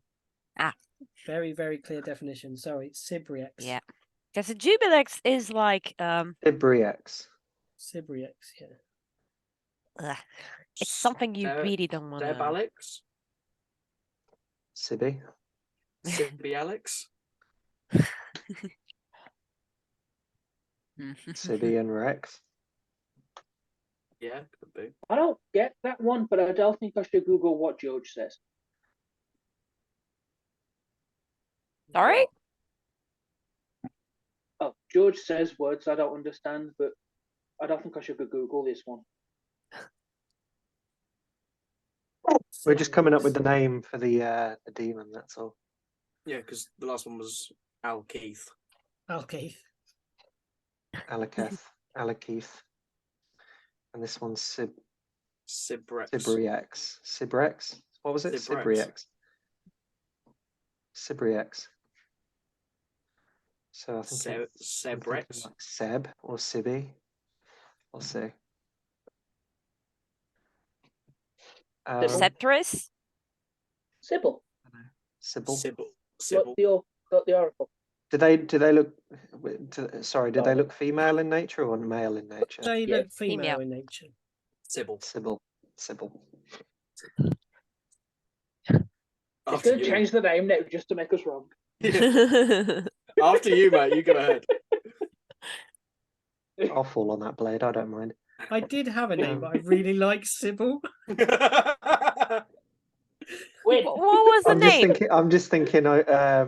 Faulty Towers now. Sybil. Yeah. I'm just thinking of Harry Potter, Trelawney. Trelawney, yeah. I was going to make it harder, so she was going to be a Siobhan. Siobhan. Because it's the B, silent B. Yeah. Human, yeah. Yeah, I can see that. Yeah. Yeah. Just Oh, to I'm like gonna- throw you off, maybe slightly. Sybil.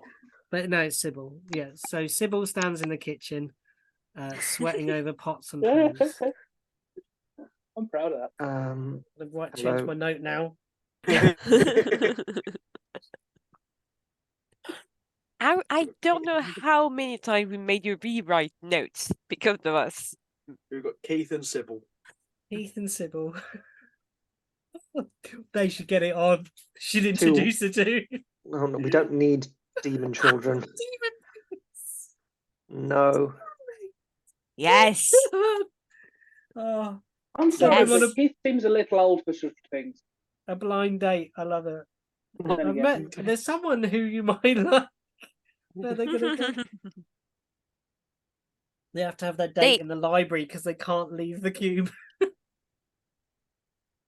Sybil. Wait for a response. Busy. That's all right. We'll wait.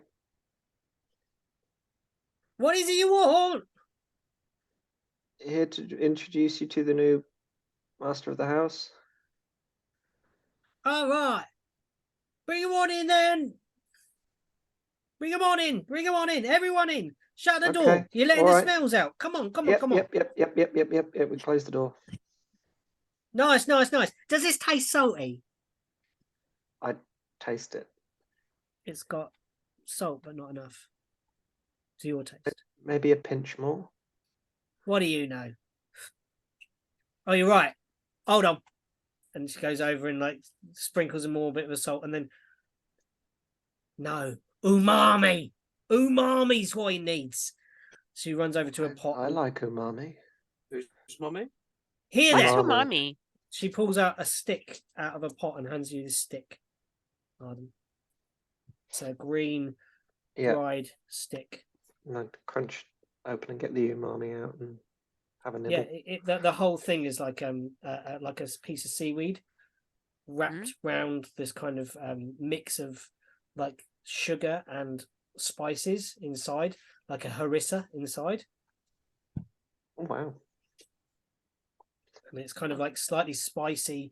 It's like when you eat like a raw paste or spice. It's fragrant, but almost a little bit overpowering. Would I've tasted that before? Would you have tasted it before? I mean, we all traveled with Don with the crew, so I'm asking because, yeah. What you think about seaweed? Do you mean? I mean umami specifically because umami is like sweet sugar, salt, umami. So anything that tastes savory is basically umami. So like one of the most classic umami flavorings is like chicken stock is a really good umami flavor. So if you it's actually like sweet, sour, salt, umami are like the kind of actual names of tastes. They kind of came up with another one. So if you that's the best way to have a nibble on the umami. Yeah, like crisps and salty things, but not necessarily just all salt. That's that kind of very savory flavor. That's what umami describes. Yeah, and it's delicious. The spices are perfectly mixed, but like overpowering because it's meant to be like an ingredient, or maybe sucked or chewed or something like that. But you, she's spinning around and making all these things in the kitchen. What can I do you for? Well, oh yeah, new person. Sorry, you did say lot on the. Oh, there will be a lot on plates in a little while.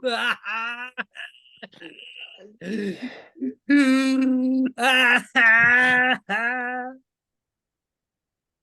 know she's a demon, but she's really fun. So yes, the Lord and Master of the house is no longer with us. Oh, what a shame. He was such a nice chap. Yes, from what yes, he was. So dashing as well. What a moustache. So this is Jess.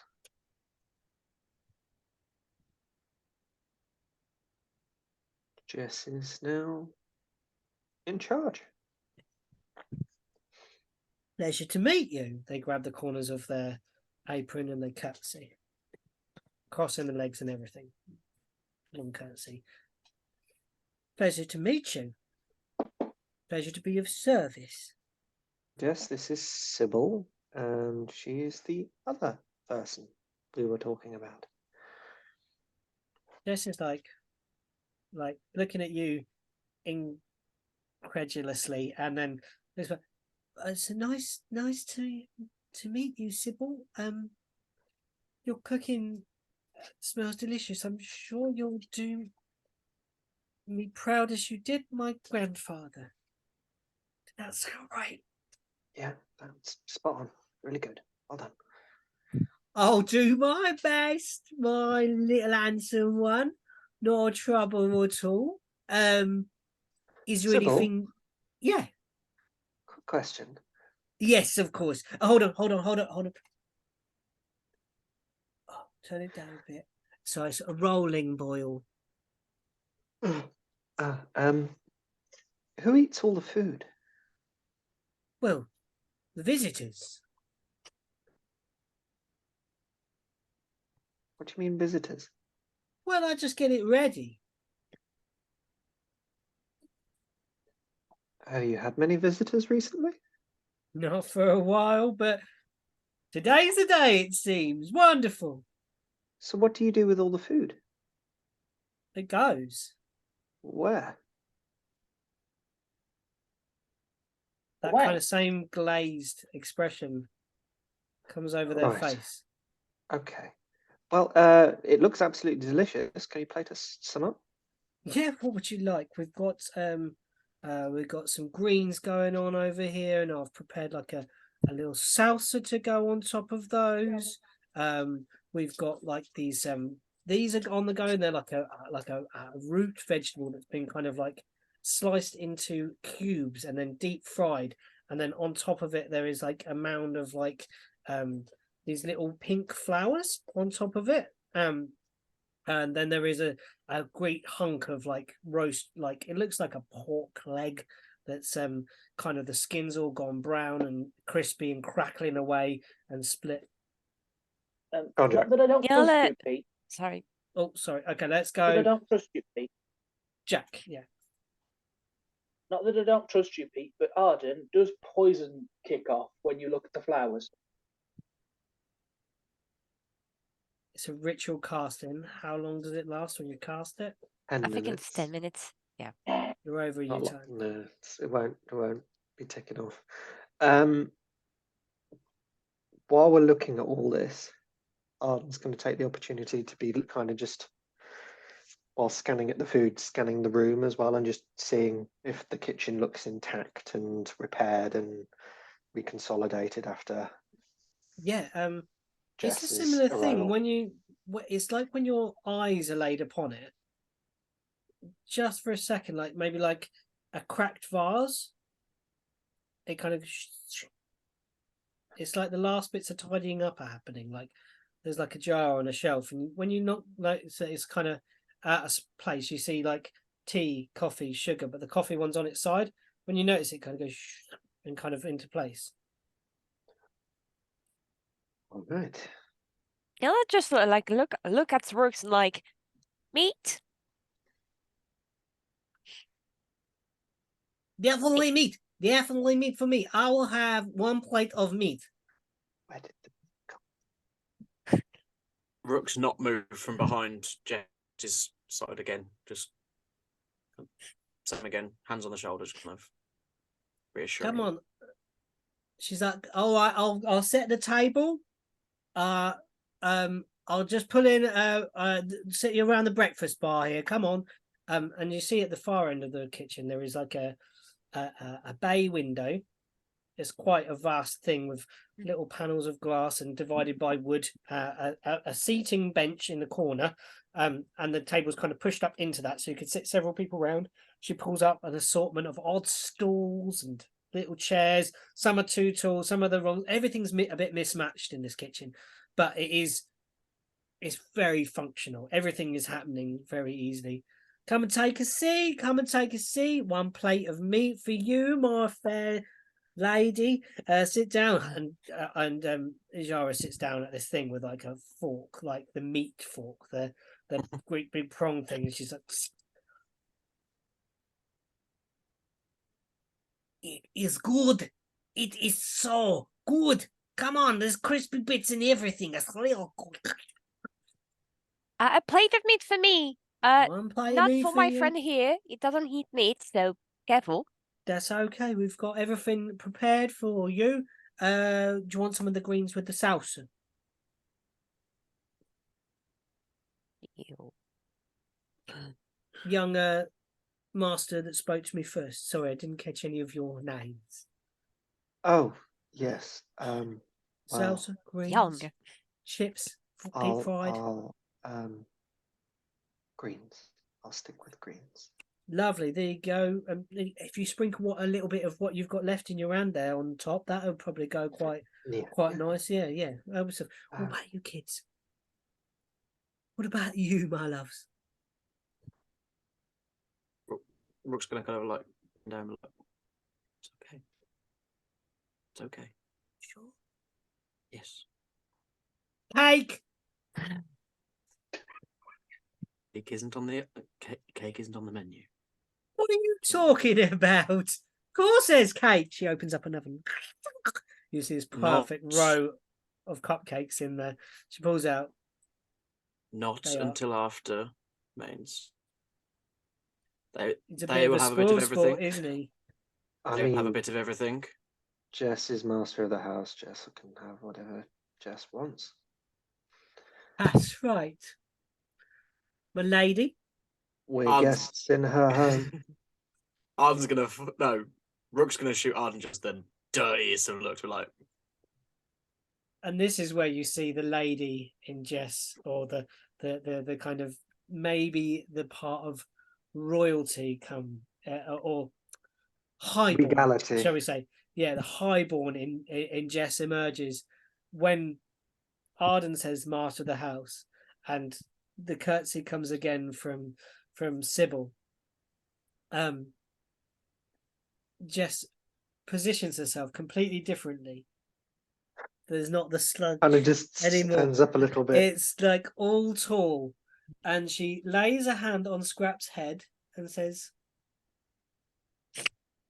"Cake for anybody who wants it." And the kids are like, "Yes!" And they charge over to the table, and there is jam, there is honey, and there is icing, and there is stuff. And little Beck is like smashing. The little halfling is basically he's iced himself. He's eating so much cake as he's consuming stuff. And Johnsy, the little goblin, is just finally picking out these tiny little. They're like some sort of small bird.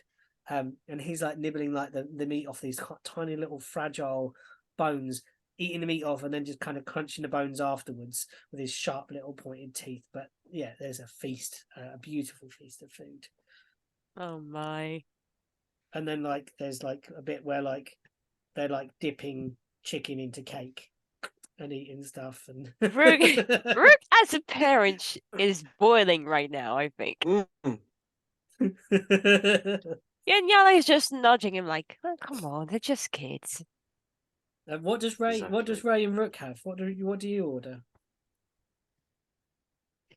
I'll have a plate of everything, like little bits of everything, please. Oh yeah, they produce they give you basically like a lazy Susan that you can spin round and just kind of like help yourself from each bit. Yeah, and you just like nom little pieces of this thing, and there's like a rice in the middle that's like really aromatic, and then you kind of you grab like a pinch of this rice and you can dip it in all these sauces and dried powders that sit around the edge. And what I eat about everything. Ray? Yeah, you just Ray. Ray.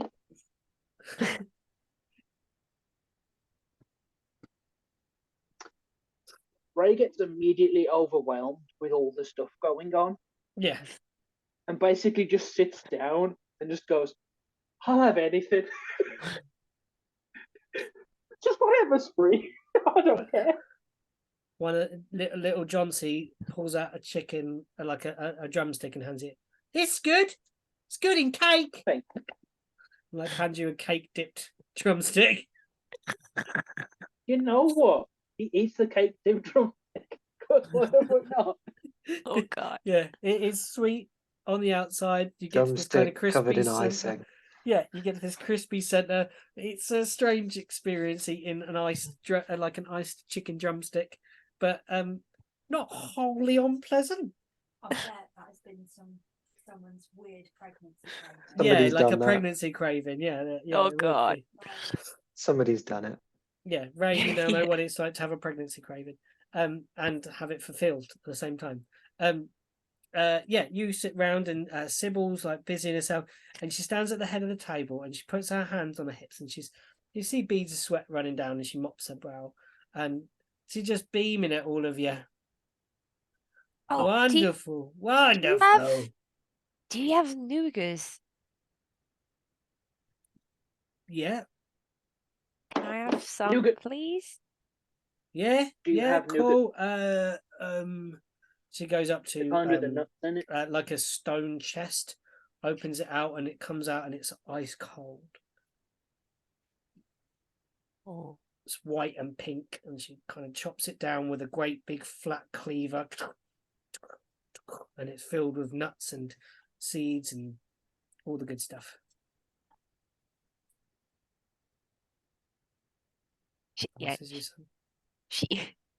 Nell's just going to look at the plate of nougats that she has in her hand, like, and she looks like a child. She's beaming like a child.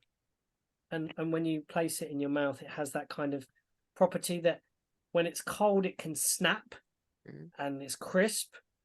But as soon as you start trying to bite into it, it kind of slowly squashes between the teeth, and then it's like your mouth is full of that gummy chewiness, and then you get this kind of crunch of a roasted nut every so often. That kind of that kind of sweet, kind of earthy taste at the same time as you chew through this nugget. Yeah, and as you do that, he has that like wiggle on the side. As you're chewing, they wiggle in time with the chew. Yeah, I like it. Yeah, very cute, very cool. Yeah, you are treated to a beautiful dinner from Sybil. Sybil sits down and gets himself a very small plate and kind of takes a few things and begins to eat them. Well, Sybil, you've certainly outdone yourself. Thank you for the meal, and well, Jess will be popping in now and again to It will make be sure a you're pleasure. well. And yes, well, I think we better be getting off. So soon? I think so, yes. We do Ed, have how about- some business to attend to, but I do, if it's not too much to ask, can I take with me some nougats? Yeah, yeah. Be my guest. You are my guest. Well, no, sorry, you're the Lord's guests, but you're welcome. Is what I'm trying to say. Well, as long as Jess says it's okay.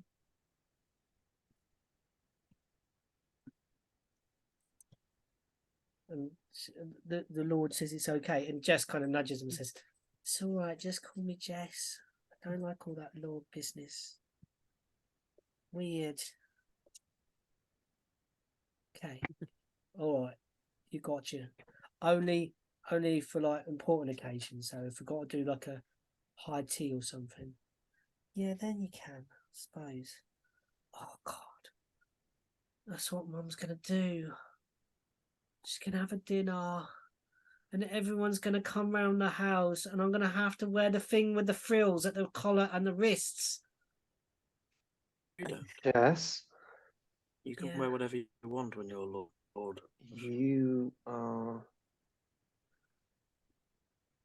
you're in charge. Mum's in charge. Your mother's your mother, Yeah, I know that. but as far as the nobility is concerned, you're the boss. It starts Just to dawn on them. don't let it go to your head. Mm. Remember what your Uncle Bless was like. Ugh. Now I know he is my uncle. Thanks for the update, guys. But that's my point. You can embrace who you are. Just remember who you don't want to be. That's some sound advice, says Sybil. And I look at who I am. Who I am. But hey, your cooking is really The great. best chef but- that this thanks. household has ever seen. Thank you so much. I try. Like it's like you know, I do what I can do, you know. Have you got anything, Jess? Is there anything that you would like Sybil to be working on before your next visit? Just keep up the good work, please, Sybil. It shall be my pleasure. Yes, absolute pleasure. Jess, like they go to say the word Lord, and they kind of Jess. Yeah. Very very good to have you. And my condolences for the loss of your grandfather. Right. Well, it's a pleasure. We better be getting on now. Well, very well. I know some people that are going to like those nougats once I get back home. See ya. And she goes back to the pots and pans and cleaning. Come on then, kids. Let's leave Sybil to cook and clean. Yeah, Rook, that was a close one. as you stand and you kind of last one to see everybody out, and Sybil goes back to tidying the pots and pans and kind of clearing away plates, and you're just kind of, you know, like you kind of ushering kids away from a table and they're still trying to grab a little bit of food here and there and trying to pocket something they can put in their pocket. And Beck is actually trying to put icing in their pockets. You discourage, but definitely some icing gets in the pocket. You take a glance out of that window, the bottom of your stomach drops out. Nearly. You see a track of farmland and an orchard. 2 hills that meet. The orchard on the left hill, and on the right hand hill, a withered old oak that stands all alone. You see a stone wall divides along, and a rough track that runs alongside. You know those hills so well, Rook. They were the hills of home. You know, just beyond that rise is your little farmstead, the land you tended.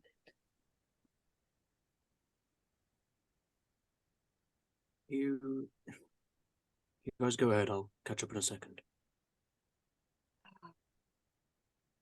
Rook. It's fine. Once they're all out, you just close the door. You're in the corridor. Door shut.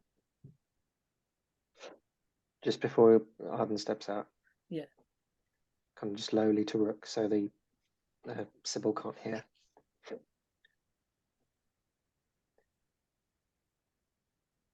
I know it's tempting. Being so close. But if this place is opened up, so are they. You've seen how fragile they are. It doesn't take much to break them. Can't let that upon your people. We'll find a way. But it's not the day. Just I have to know.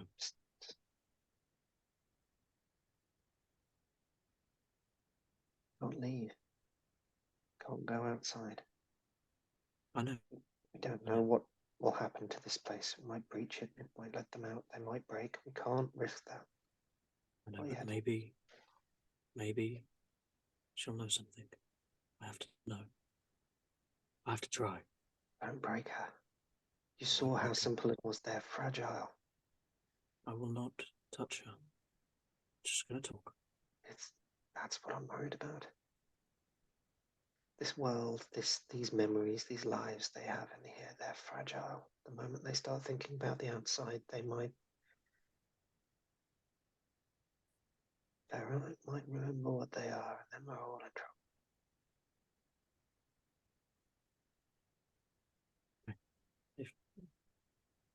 I'll be quick. Promise. Okay. As you say it, Nyala goes back in, hugs Rook, giving a nougat, and just goes out. Rook, you are in a room with a demon that believes it's a chef named Sybil. Sybil, just very quickly before I leave you to your day and your cleaning. Yeah. Yes. Yeah. What can I do for Master Bugbear? It's a gorgeous view you have from this kitchen. Yes. Yeah. It's always autumn. Where is it? Outside. Yes, but like, where's the door there? Must be in one of the other rooms of the manor. Do you know this place? Do you know exactly where you are? That's a very bloody good question. Full of good questions, mate. No, I know I'm here. I know it's autumn outside. I know that I should cook for the Lord. Keep the place spick and span, just in case of guests. Yeah, just for the guests. Yes. Oh, yes, thank you. I just wanted to compliment you on your cooking and remind you how beautiful the view is. It is beautiful. It's tempting, isn't it, to go outside? Yes, it is. We have our place in the world. That's it. That's it. Everyone has a place and a place to be in. Yes, exactly. Yeah, my place is here, cooking up, making delicious things, and look here. And they give you an apple, beautiful red apple. Thank you. I'll One to save be this for taken later. away with you. Didn't cook that Yes. myself though. No, I suppose not. Part of nature's bounty, that one. Yes. Well, thank you again. Mm-hmm. No problem at all. No doubt I'll see you again. Yeah, you're welcome, like I said. Thank you. And he's just going to leave. You walk to the wooden door, you turn the handle, and they're busy in the kitchen. They're going, and again, they have a strange habit of starting to talk to themselves, and they start saying, "Simmer, simmer, sticky thick. There we go. That's the trick." And they start stirring these pots and kind of wiping their brow again with this their apron and handkerchief and stuff. In the corridor, there is no sense of any dampness. It is a sealed corridor with the little holes. The air is clean, dry. There's no smells whatsoever. Brooke? Yeah. You good? Yeah. All good. Okay. Well, if you want to go back one day, we kind of saw a door in your boat room. So one of those days, maybe not today because it might be a lot to digest and everything. But yeah, we saw a door there, so we can try. Let's Yeah. repair this world first. Yes? Yeah. I think we just have to be wary about opening a door for two demons to be let loose on a world.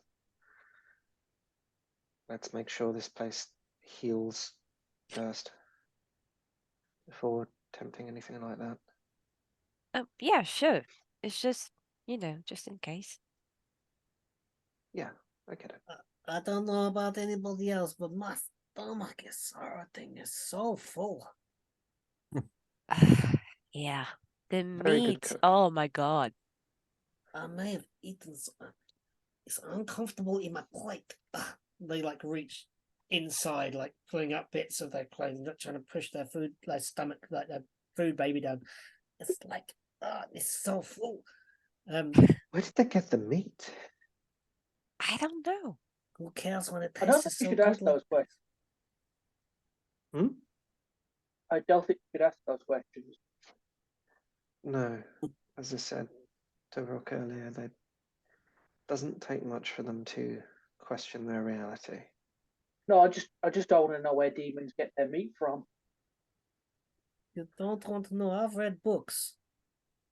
I don't want to know. Nope, it's fine. It's fine. You know Gerald. You know Gerald back at the Lament. Look, it's days like this that I'm happy. He has books. He has Yep. books. Some of those books. How? Some of the books. And then there's some of the books. So, Jess, I think it is time to go now. Yeah. Oh, all right. How do we get out? You go to the center, actually. All right. So we'll show you the way. Yeah. And then maybe we'll come back in a couple of weeks and we'll do it again. No, okay. I'm going to be doing this on my own in future, right? Yeah, we're going to hold on to the puzzle box for a little while longer. And then when we think everything is safe and you're able to come in on your own without us, we'll hand it over to you. Okay. But for Does right it- now, we're not entirely sure on how safe things still are, so we're going to hold on to it. Those two seem like all right for demons. I think that's It's the whole point. okay. Do you see the engraving at your feet? Yeah. And Oh, it she hurts my eyes crouched. a bit. Yeah. Like crouched to the floor and like points to different sections. Like, so this is actually the binding that makes them stay here. And actually as nice as they are. Without this binding, they would be very, very different Oh, I people. can kind of read that. I'm sorry. So I can kind of read that bit there. Don't read it out loud. Yeah, it's like it feels like ash on my tongue when I want to think about reading those words. And it's probably best not to. Yeah. Well, I don't know what that is. Oh, I can read that. Infernal, maybe?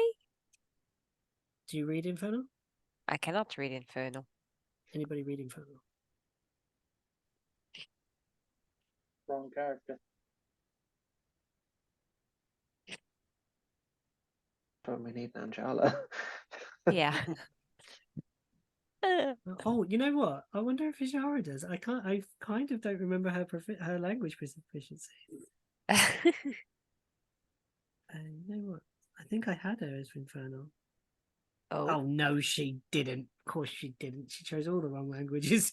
No, she has no idea because she's an idiot. Nobody in this party knows Infernal. Nobody. That's fun. I mean, nobody except me. The language of bargains. None of us know it. This is where like Ray builds a universal translator though. Google Translate. Yeah, Babel fish.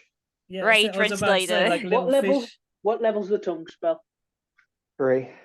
3. Dang it. That's the max level I can go. Probably not. There's the other one though. What's the other one that's understand? There's like a understand script thing. Is it Yeah. Comprehend languages? Comprehend languages. Yeah, For reading, comprehend languages. Tongues is language in general. Yeah. Yeah. I do have as a Comprehend ritual. languages, I think, is level 1. Yeah, it's not high end. It is a level 1, and I do have it as a ritual right now. So if you want to know. Well, can we wait don't 10 want minutes. to. I don't know whether we want to. We know it's working. Let's not fuck with it. Yeah. Leave it as it is. Yeah. Yeah, I'm gonna keep my eyes up from now on. Yeah, okay. Which way do we go then? This way. Which way do you point? Well, Anti-clockwise or clockwise? Clockwise, wasn't it? yeah, I think it is. Mm-hmm. You walk clockwise round and you find a door into the central chamber. And you can see just about the remnants of where plants grow and stuff and they leave those little fronds? Yeah. Like the kind of little dry bits. You see some of that on the wall. Stop using my phone, dog. What did he do? He just went over and scrolled Ajara's character sheet with his nose. It's really weird. Even the dog don't believe. The dog don't believe. Jara don't speak Infernal. I know it seems bizarre for a paladin. What? Let me check up his efficiencies again. Oh, I see.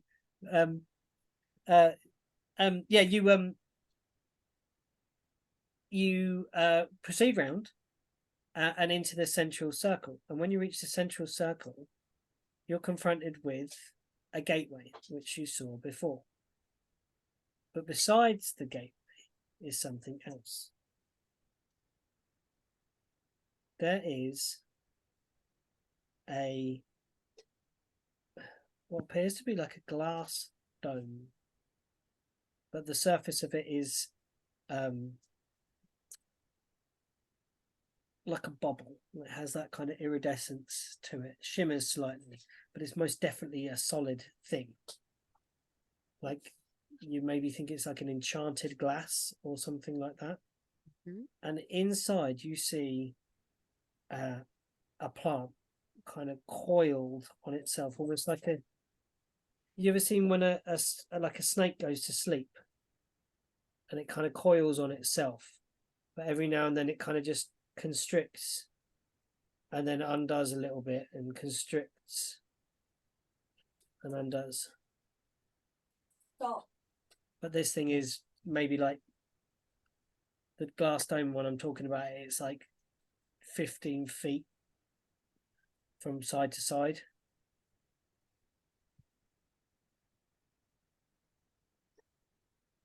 Okay. Does it look like the plant that attacked us? It looks exactly like the plant that was wrapped around the door previously. Oh, so the thing we actually thought was the security mechanism in a way.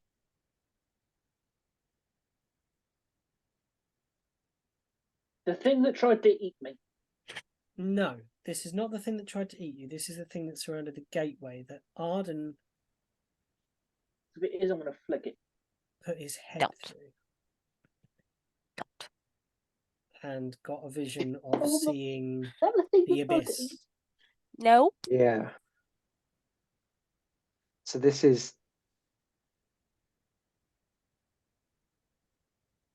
Hold on. What if the two beings we just saw are the consciousness, and this is the physical? I don't think so, because that was the thing. Where you poke your head in and it showed me the abyss. Yeah. You know, like that demons come from the abyss, right? Yeah. I do know that. Then that could be pretty demony. That's all I'm saying. That's the physical. Let's not touch it. Is it doing it? It's just like pulsing. It's not. It seems like inert. It seems, yeah, calm. So that's asleep. one.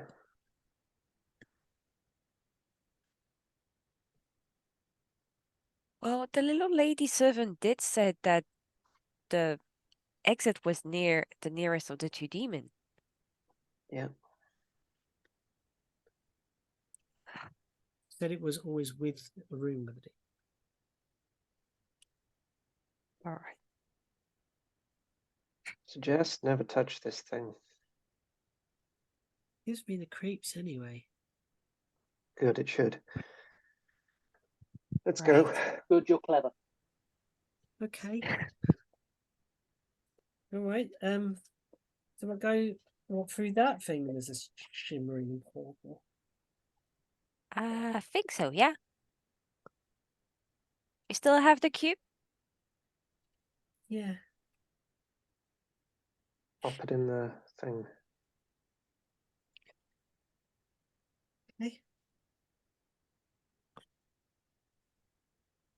And she steps out and through and vanishes from sight.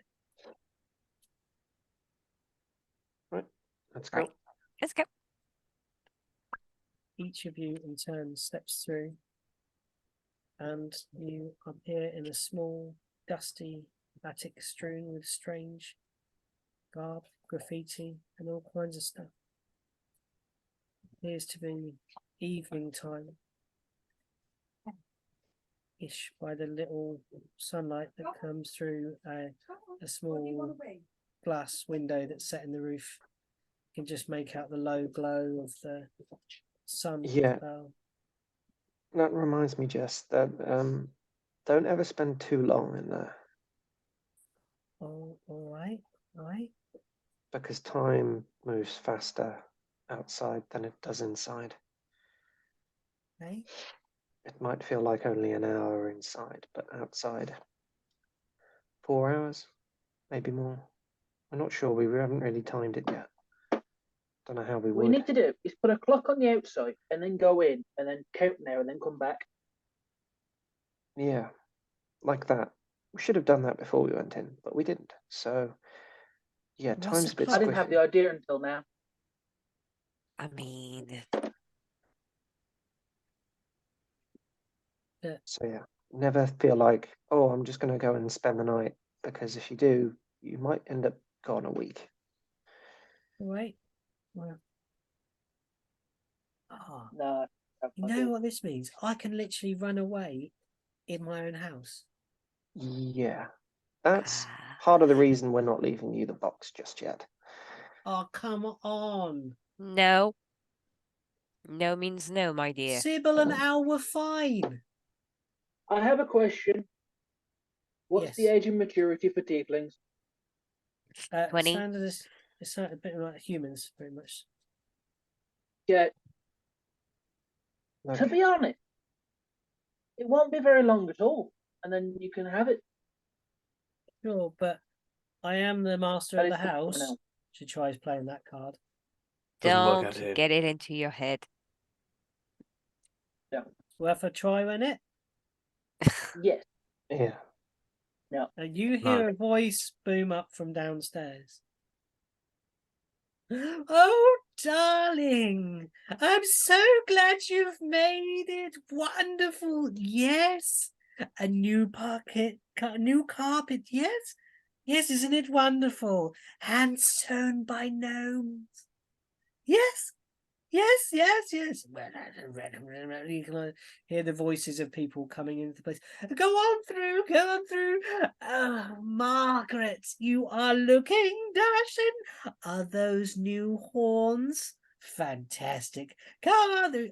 And you see Jess like Sounds like it's collapse time for the thrills, kid. inside of themselves. Like, I'm not doing this on my own. You guys are coming. I was that. You come accompany me through adversity when I had to face demons. You can accompany and face my mother's friends. I'd rather take the demons. Yeah. Oh, I'm with you, Sybil Jess. seems like a nice Look chap. at it like this, then. You can see like the mind working of this young tiefling. If you try and play the master of the house card, it's not going to work again. No, I know that. Self. You guys will never. Well, you might when I'm properly allowed to, but important people will be there. Ruth. Have you ever met You Gretch? are. Members of the council. You are one clever little one, aren't you? I cast disguise self. I have been known to be called a smart ass. Oh my god. Puts it in the jar. Isn't it about time that you two got home? Won't your parents be wondering where you are?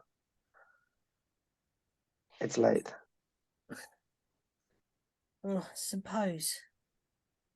Just go to the kitchen. Help out in the kitchen. Peel the potatoes or something. Come back up later. All right. Yeah, all right. See you later. My lord. And they do little bows at Jess. She's like, shut up. And then he like swings a kick at Beck's backside. And I blame you guys for this. All right, look. I take full responsibility. Jess did us a favor. I suppose it's fair we do her a favor. Right then. You'll need outfits. Oh god. Uh-oh. I cast disguise self, actually, but now Ray's wearing a tux. What kind of outfit? Come to the wardrobes. She leads you down the ladder. I am very scared at the moment. I thought I had like fancy clothes on me, but I don't. I did make a hero forge of everyone in fancy clothes. You did. I did. I'm wondering. Oh. Shall we find like some sort of random table for clothing? I want everyone to roll on it. Go on, do it. Let's do it. Fancy clothing table. D&D 5e. D&D. Fancy clothing table. Yeah, I hopefully it exists. There's something out there for everything, isn't there? Yeah. Roll table. D&D.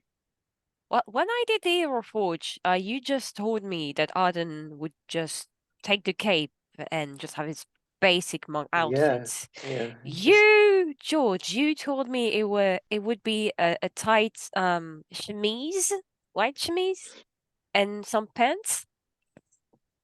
And I actually don't know for Rayla. Ray doesn't do smart. He would refer to it as I've worn my good ape. Yeah. Oh, there is a random table.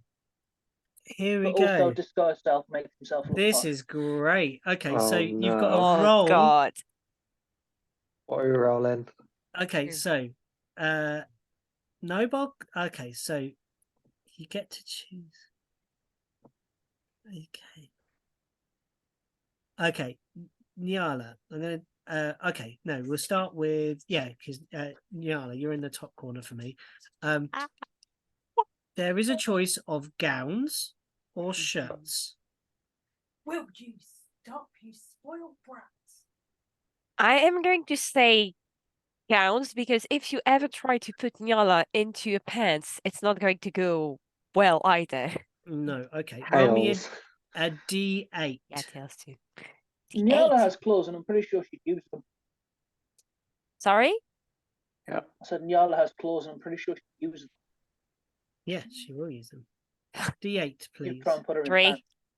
3. You have a beautiful evening dress in an emerald green.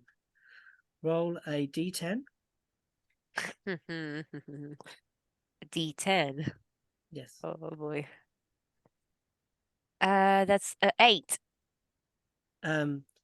It has across from the left shoulder to the right hip, it has the most beautiful silken sash of like a deep pink red kind of color that shimmers and changes color as it crosses over you. Roll. Are you going to wear shoes? I mean, she can't really wear shoes because, you know, Type of foot. cat's Okay. toes. D10 for me. A D10 again. Okay. Oh God, we're going to look ridiculous. No. Mm-hmm. 6. It's going to be mismatching everything. Over the top of this dress, you wear almost like an oversized gent's coat. It has large shoulders that kind of stand out, and it's like a heavy wool long coat.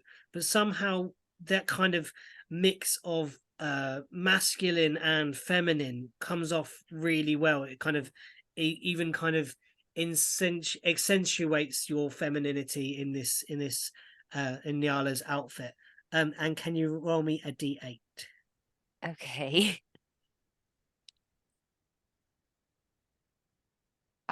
A 1. A 1. And upon your head, Jess finds out this beautiful silver circlet with a small green gem to match the dress sat in the center. And she places that and they place that upon your head. That is your outfit done. Okay. Okay. Let's have who's next on my screen. I think it's Arden. We start with whether you're going to wear a dress or you're going to wear Arden's off. Oh, we go to Rook.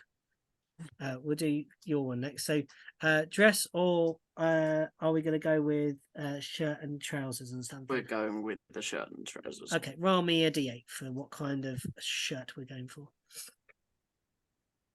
5. 5. It is a silk tunic that you wear. Ooh. In a kind of it's that kind of champagne color, and it has a buttoning down the front. Can you roll me a D10? Yes. 2. It is not just a shirt, it also has lacing within it and some sort of structure. So it actually is kind of billowy at the top, but round the middle, it's almost like a corset that you can tie round the back, and it kind of accentuates your broad shoulders, and your pectorals bulge beneath this outfit. Excellent. Let's have your D10 for your overwear. That is a 1. There's a 1. You wear this beautiful double-breasted coat that just kind of clips to your hips and fastens with a single button in the center. No, not a button. It's one of those knotted pieces of gold thread that's balled up several times, and behind it drapes this long set of tails that drape behind you. You have pants that match the jacket, and the jacket is in a fine red color with the seams are done with a gold brocade that kind of glitters and shimmers, and same down the side of the trousers, almost a bit like a ringmaster kind of looking type thing going on with yours. Fuck with it. Shoes for you or no shoes? Shoes. Let's have some shoes. Go for it. You know, I'm going to have to draw everyone in those outfits, right? Oh yeah. Yeah. Okay. What am I rolling for shoes? Sorry, what was it? What am I rolling for shoes? A D8, a D6. Sorry, that would D6. help, wouldn't it? 3. 3. You put upon your feet a beautiful pair of velvet slippers. You've never felt something so comfortable slide onto your feet. And your D8 for your accessory. Oh, I get an accessory as well. Oh, that roll on the table. That is a 6. You get a ring, a beautiful signet ring, like almost like it's far. It fits your finger, but even on your large hands, it looks almost oversized. Pimping. It's pimping. You've got like some sort of pimping outfit going on. We'll go back to Arden for your outfit. So dress or shirt and trousers. Shirt and trousers. Yeah. Okay, so roll me D8 for what type of shirt.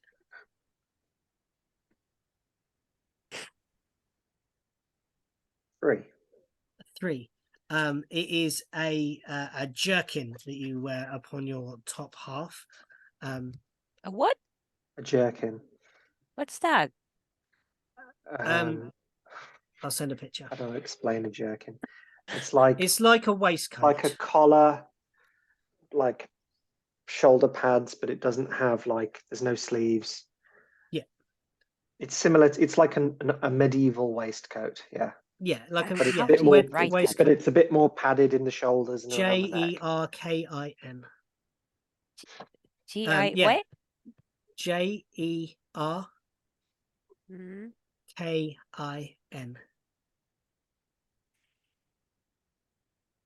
Okay. And that is made. It's slightly padded. It's warm as you slide it on. It is a pale blue, but the threading in it is dark, really dark navy blue, nearly black. And where there are studs upon it, they are embellished with fine filigree done in silver. And can you roll me for your feature of this top? What am I rolling? A D10. Sorry, I keep forgetting to tell you what to roll. Sorry, no, that's right. 9. Oh no, 6. 6. Upon the jerkin's shoulders, that even accentuate the width of this outfit, there are fine yellow feathers attached that kind of come out against this kind of pale sea blue. You've got these bright yellow feathers. They almost look like they might be of a mythical phoenix that come out from your shoulders, and they waft gently as you move around within it. Could you roll me a D10 for your overwear?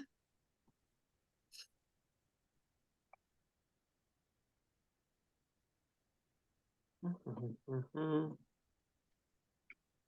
3. And a cape drapes down from Now, this is probably something you are offered this at first. So Jess comes over with you brings you a real fur cape made of the finest, very fine, delicate fur. Okay.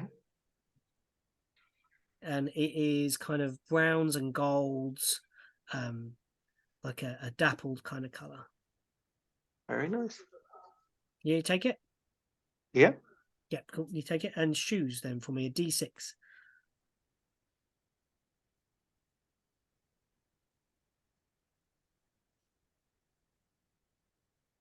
4. 4. You are given a pair of boots that come up to your mid-thigh. They are pointed big boots. They are pointed on the end, and they have a Cuban heel. A what? Okay. You just described Ray's boots. Okay. And yeah, accessory, a D8. God.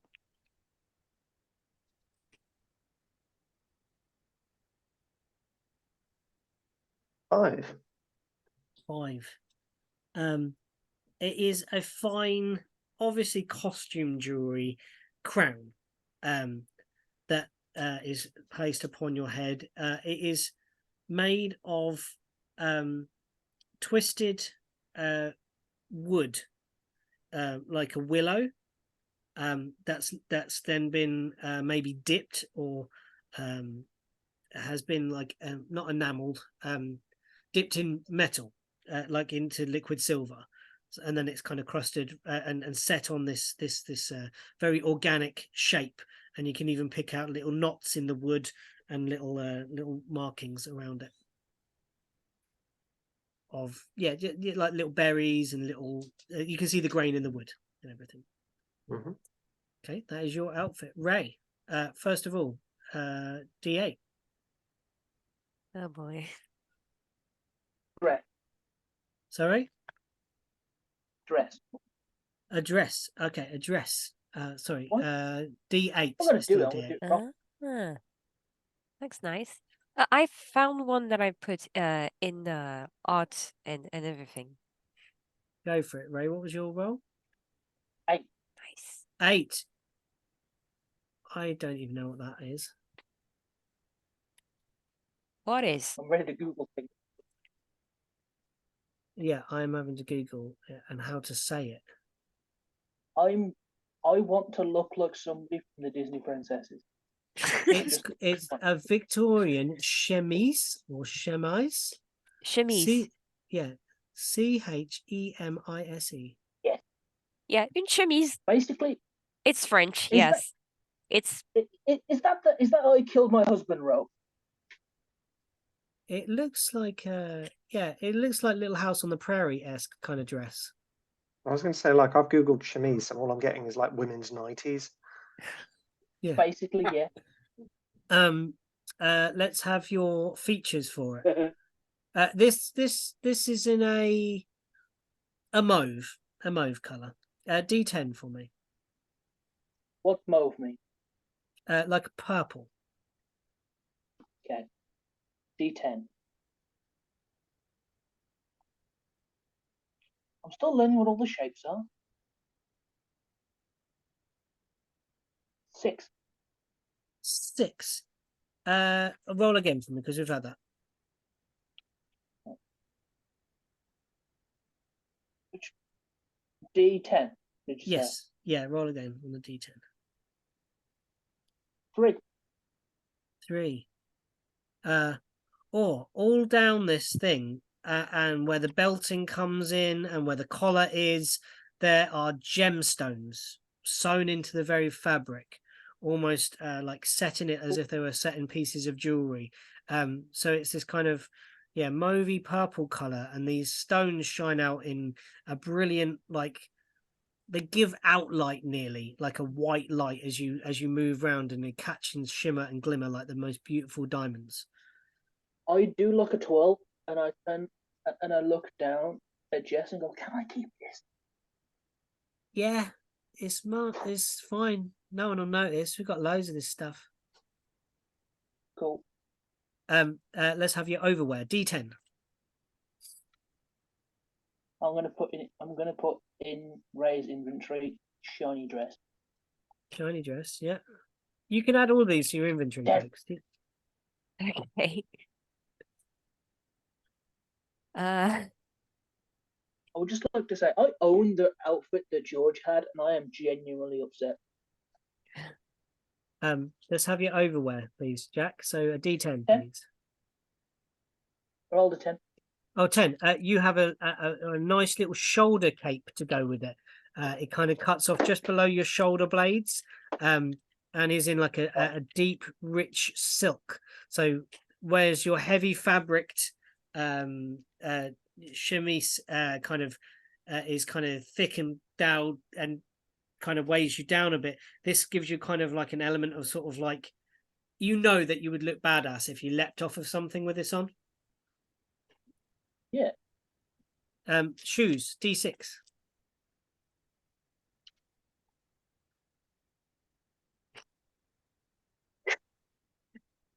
3. 3. Oh, roll again, because we've had that. Oh.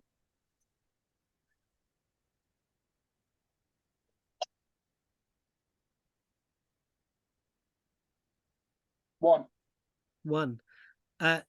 The boots match the chemise. So they are similarly decorated. You have glittery, bejeweled shoes in the same color velour velvet fabric that your chemise is made out of as well. Okay with that. And your accessory, please. So a D8.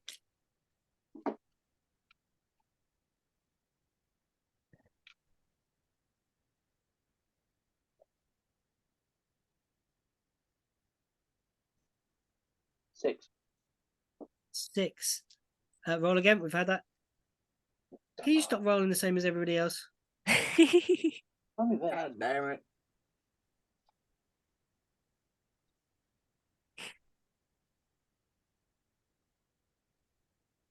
1 or a 5. We've had both of those. I even did 2. So it's 4 or 3. No. 4, 3. 8. What? Oh, yeah, it's D8 now. Roll a D4 at this point. What did you get? 3. 3. You have jewelry that matches the jewels on the shoes. I am the shiniest On the motherfucker. Yeah. Swear jar. Yeah. I'll put 10 gold in. I did a down payment. Yeah. You have basically anybody looking at Ray would definitely have advantage. Like Or would it be disadvantaged to attack because by the way, they're that shiny when I they're walk blind them? depends I how walk in. it depends They how help. I have a thing. severe the light is. In general normal light, you would have advantage attacking. If you shine a bright light and someone casts daylight near him, everybody in the room is blind. I have a thing for this, Pete. I have a thing for this, and I'm excited. Okay. What do you have?